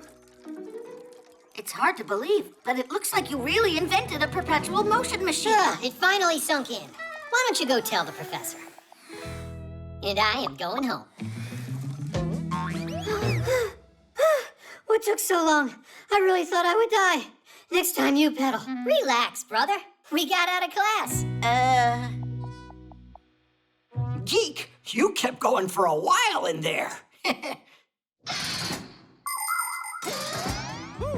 Inventors through the ages have aspired to create something brilliant that would bring them eternal fame, but it rarely happens. Since long ago, there's been the dream of inventing the Philosopher's Stone, a substance that could turn any metal into gold. Alchemists used to mix all sorts of things together in their attempts to create it. In ancient China, emperors desired an elixir of immortality that would let anyone who took a drink of it live forever. There were a lot of pretenders who would come to the emperor saying, "I have found the recipe for eternal life." But you and I know that this was just a lie, because that potion can't possibly exist in our world. A true scientist doesn't betray science just to become famous. So that's how you got it working. Good hoax. And for your effort, you two can still take the day off. Right now, a couple of sick days is what I need. Oh. And for your next project, how about making that potion for eternal life? Give us 2 free days, and you can consider it done. Huh? Energy.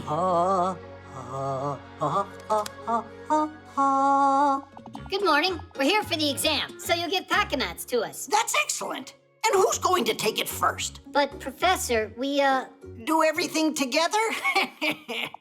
All right, go together if you want. What is this tool here? That's a claw hammer. Way to go! And how do I give each of you a grade? You both answer together. But it's faster. I've got time for you. Geek, try it on.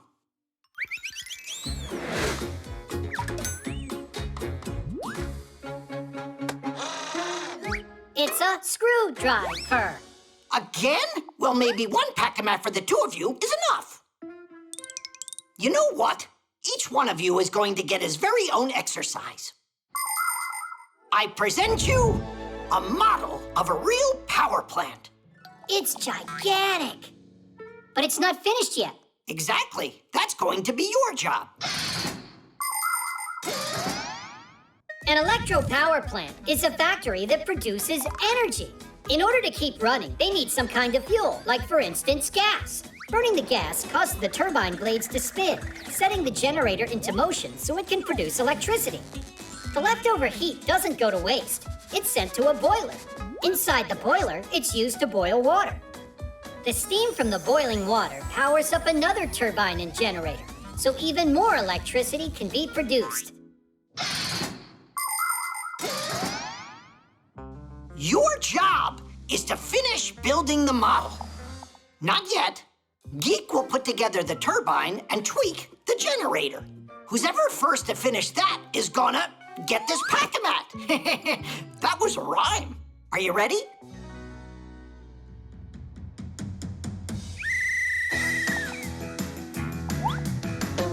You're off to a great start.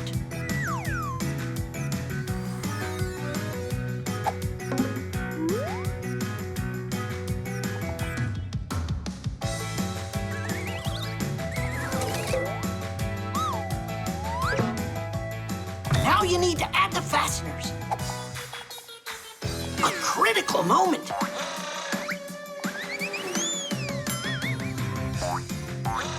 What a move!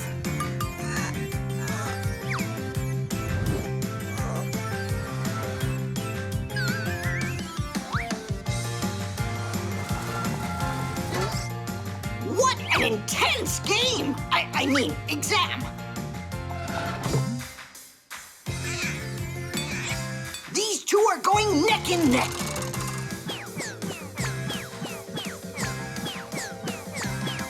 And the winner of this race? I don't know. The parts for a power plant are made at special factories. You could fill several tall apartment buildings with all of the people who work making the parts for one of these giants.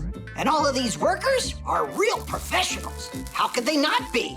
After all, the mechanisms they put together are very complicated. Take, for instance, a turbine. It's built in the shape of an enormous cylinder with propellers around it. And next to the turbine is the generator. Its parts are assembled like a giant nesting doll, one inside another. Together, this powerful team produces electricity. They're just like people are Fixies. When every one of us focuses on a common cause and we work together, the results can be simply fantastic. Well, yeah, it's a tie, right? Then we'll have to have a tiebreaker. Whoever presses this button button first and gets the power plant going will be declared the winner. Go for it! So, which one of the two is faster, smarter, and stronger? Press it, Geek. You deserve it. Nuh-uh, you. Press it. Go ahead. No, you go ahead. No, you. Quit stalling. You're the one that's stalling. Press it. Just press it both at once. Woohoo!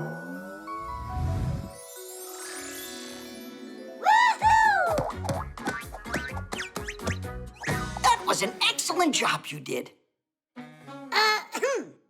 Oh, right. The prize for the contest.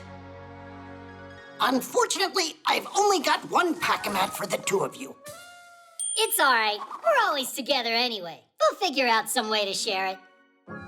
I was just joking. You each deserve your own Pac-A-Mat.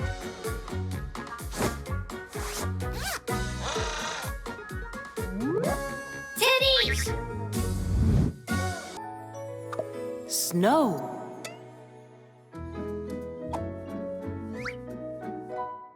Well, where do you think the tree should go? Let's put it over here this time. But it was right there 2 Christmases ago. And so what? It was nice there. Every year is the same old thing. How about we have a snowball fight instead, like humans? Uh-huh. You'll go get buried in a drift and then we'll have to find you. Here's an idea. Why don't we celebrate this Christmas in the refrigerator? Even better, in the freezer. The humans will be done with their cooking, and they won't bother us in there. And what about snow? We'll find you that snow. What is snow?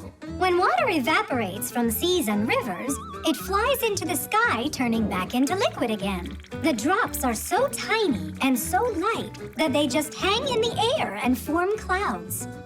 But if the drops in the cloud join together, they become big and heavy and fall down as rain. But these heavy drops freeze when it's cold out, and they turn into ice crystals. They grow spikes in all directions, forming what we call snowflakes.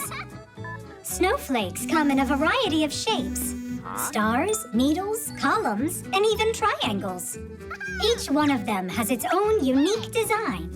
By the way, not one scientist yet has been able to find 2 identical snowflakes.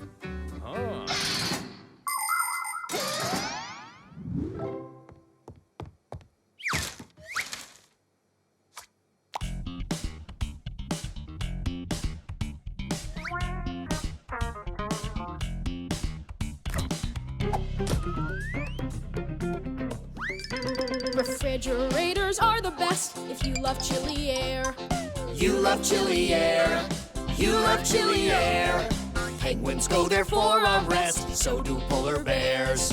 So do polar bears. So do polar bears. Summertime or wintertime, there is always frost. And inside you just might find dear old Santa Claus. It's chilly. Cleaning this freezer yesterday was a great idea. Yeah. No, I don't like it. It's just way too cold in here. Ha! We Fixies are frost hardy. Uh-huh. Nolik's turning blue already. Look. That's my natural color. Stop arguing. We're moving to the refrigerator. It's warmer there. The fridge is great for cardinals and for chickadees. And for chickadees. And for chickadees. Winter birds will come to feed any day they please. Any day they please. Any day they please. Summertime or wintertime, there is always frost. And inside you just might find dear old Santa Claus. Well, where should I put it? How about right there? There's no snow in here. It's more important that nobody sees us.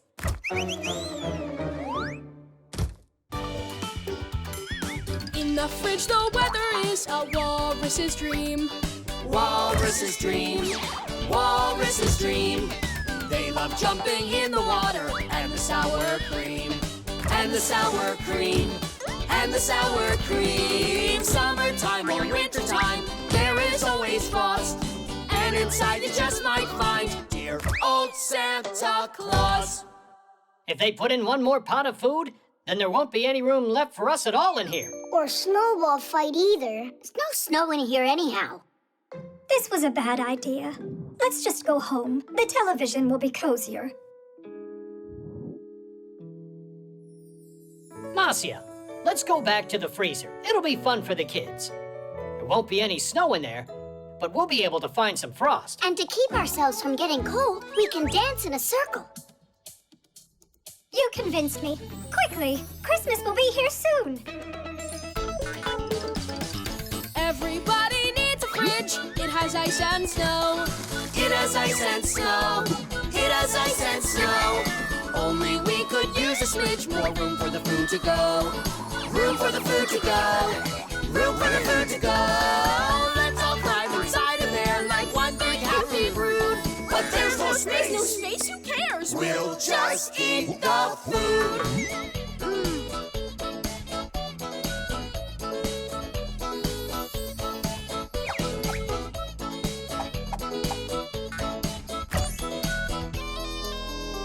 Why did I open the freezer? The food's already out.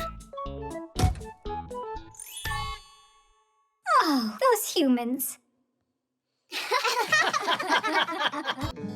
The guitar. I'm off to the store. I'd appreciate if you'd wash the floor and do the dusting while I'm gone. Then who's gonna do what? We can decide like we always do. All right, whoever wins gets to do the dusting. Rock, paper, scissors. 1, 2, 3. I'll start in the office. Dust, here I come.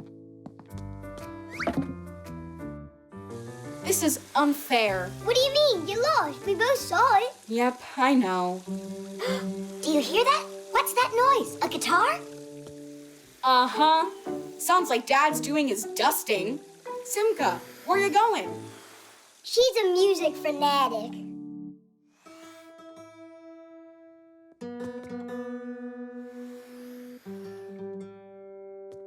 Can't believe what I found. I haven't touched this guitar for so long. Sing a song? How about the dust? It's not going anywhere.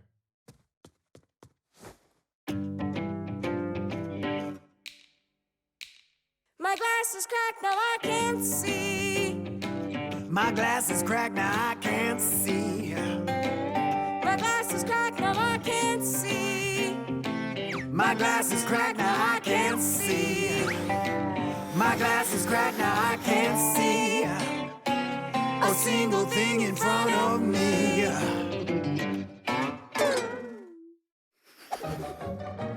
Well, so much for that. I don't have any new strings here. Shall we go clean? Tom Thomas, if you can manage to get your dad out of the room, I'll fix the string for you. Ah, really? All right. Yeah. I told you that she's a fanatic. Dad, why do I still have to mop the floor? Let's try again with rock, paper, scissors. Sure. Here we go. 1, 2, 3. All right, take this.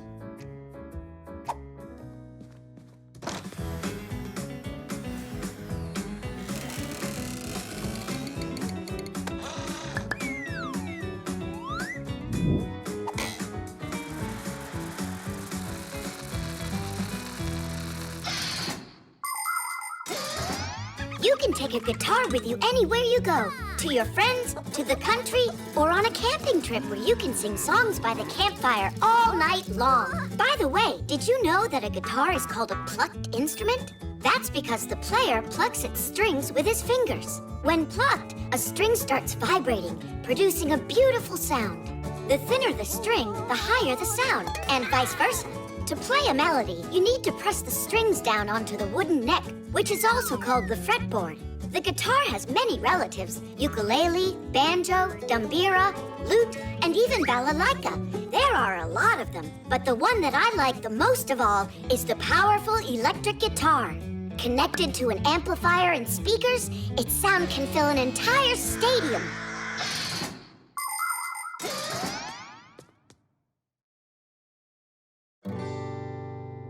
Class! Oh, whoa! How did you fix that? There was an extra string in the drawer. Then let's go back to singing? I'll get new glasses, then I'll see. I'll get new glasses, then I'll see. I'll get new glasses, then I'll see.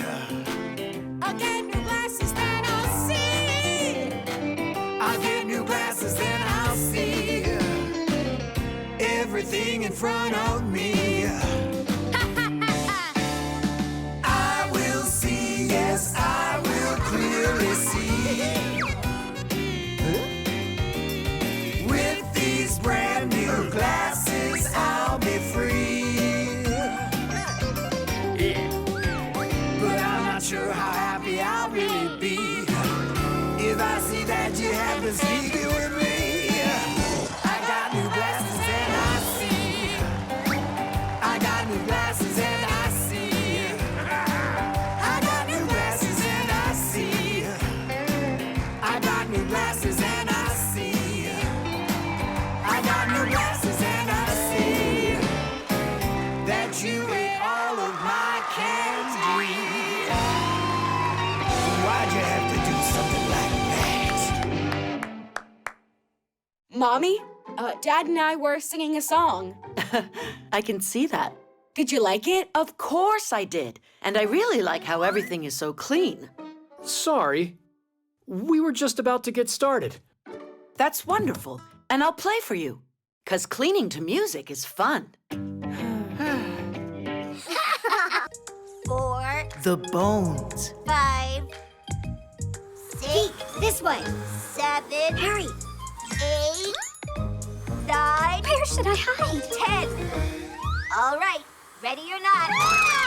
Oh, Tula, what happened? You're supposed to be hiding. Digit, there's, over there. There are bones in there. for real? Real bones? They're ancient fossils. Whoa. Wow. What kind of bones are these? A mammoth. A dinosaur. Let's put them together and find out. The first thing we need to do here, find out just how old these fossils are with a device to measure the bone's age. The professor and I were planning on testing all of these bones. How does that thing work? See for yourself. This bone's 1,000,000 years old. No joke? No joke. Oh, what's the picture on there? Just a decoration? Isn't that a radiation sign? Radiation? Isn't that stuff dangerous? In small doses, it's not dangerous at all. And if you're really interested, this kind of radiation's called ionizing. Ionizing radiation, or just radiation as it is more simply called, is a powerful force. Although it can be dangerous if handled improperly, when used safely, it can be very helpful. In airports, subway, and train stations, radiation is used to inspect luggage. If someone tries to sneak their pet cat through security in a suitcase, it'll be discovered right away. And that's not all. Radiation helps detect tiny cracks invisible to engineers in airplanes and rockets. Different kinds of foods are exposed to radiation to get rid of pests and harmful bacteria. And people examine paintings with radiation. If they get lucky, it's possible to discover old sketches and writings, or even find a second masterpiece hiding under the first one. I heard radiation gives off a greenish light. Is that true? It's important to remember that radiation doesn't have color and no smell at all. Why don't we go just check the bones already? Because I am not done yet. And so, I say we do it ourselves then.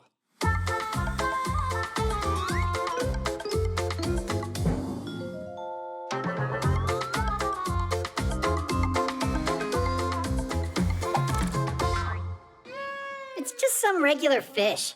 Yeah, real exciting. Let's get out of here. Geek, come check this out. There's more bones? How about there? There are lots more in here. Let's build something cool for Smarty Pants, a special specimen. the skeletons of humans and many animals are made out of bones. They last a long time, and people use them to help figure out when a certain animal lived. How? The secret is in radiation. Bones, as well as living organisms, are a little bit radioactive. In specially equipped laboratories, scientists can take a layer of an ancient bone and pass it through a special machine. The less radioactive particles the machine detects, the older the bone. Oh, what's that? I think it's an ancient creature. Digit'll figure it out, right? No doubt about that. The age of this specimen snake is 10,000 years. Obviously a bird, then. So you think it's a bird? Right, with horns. That is strange. 100,000? That would make it a snake.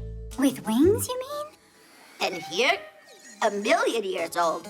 Then it's a fish. A snake bird fish? Is it possible? Is everything all right? Is there something wrong with your device? Snake, I'm sure.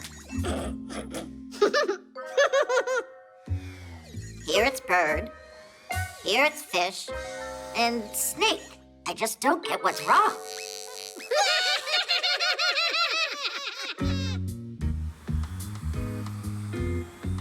Digit, could there be 3 skeletons in there? What do you mean, 3? Look, there are more bones in these boxes, and they're labeled snake and bird. And here is ancient fish. You played a joke on me, huh? It's not funny at all. Relax. We didn't mean to insult you. The truth is, your device was right. Not one mistake. Of course not. Radiation's a really good thing if you use it wisely and with proper care. Digit, you're so smart. By the way, you missed some important parts of my lecture. So let's start. Hey, I thought we were playing hide and seek. You're it. But, all right. Here I go. 1, 2... The quadcopter. Katya, would you like to go with me? No. Suppose that you wanted... Nah.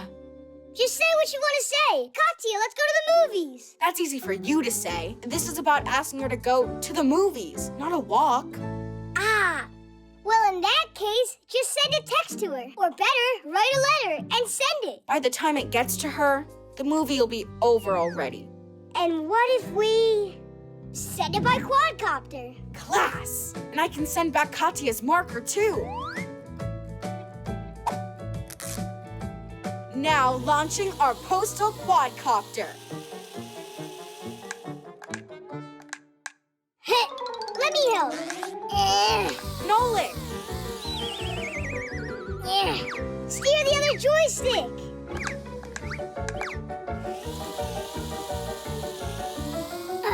That was a good job. A quadcopter looks like a helicopter, only it's smaller, and it has 4 rotors. They can also carry a camera, which means they can not only fly fast, but can shoot videos and photos too. These devices are used by journalists to help document their stories, and by cameramen to shoot from high above the action.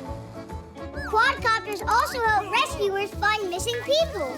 And soon, they'll be delivering groceries and packages.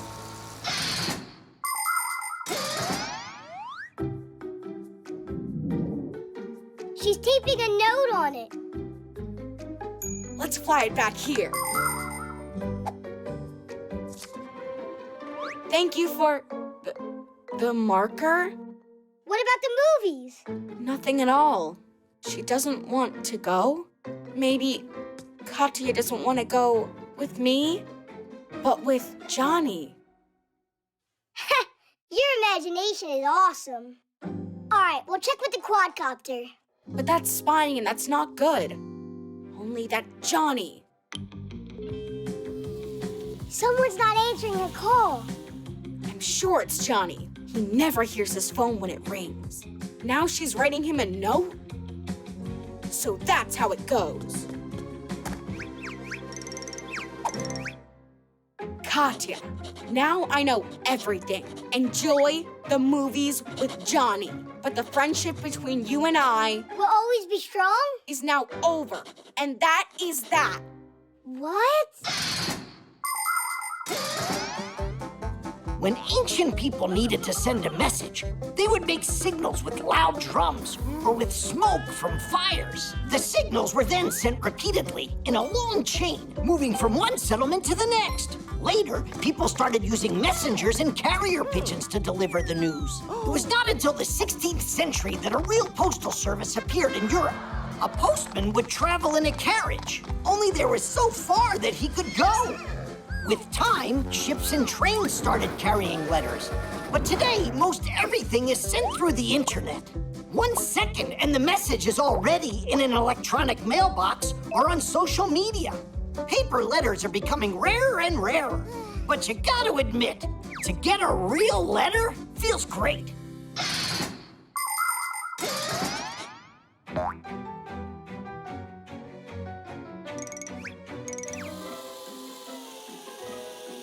You sure you want to send that back to her? No, I want to hand it to her. But then she'll find out that we were spying. Katya? Ah! Ah! Ah!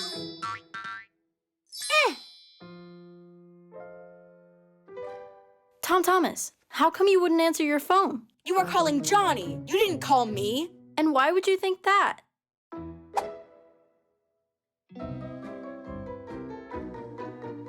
7 missed calls? That means... I was thinking that you and I, could just open this. But you were writing this note to Johnny. Hey, were you spying on me? No, Katya, it's all my fault. Please forgive me. Tom Thomas wanted to send you a letter. But it never got to you. It fell off the quadcopter.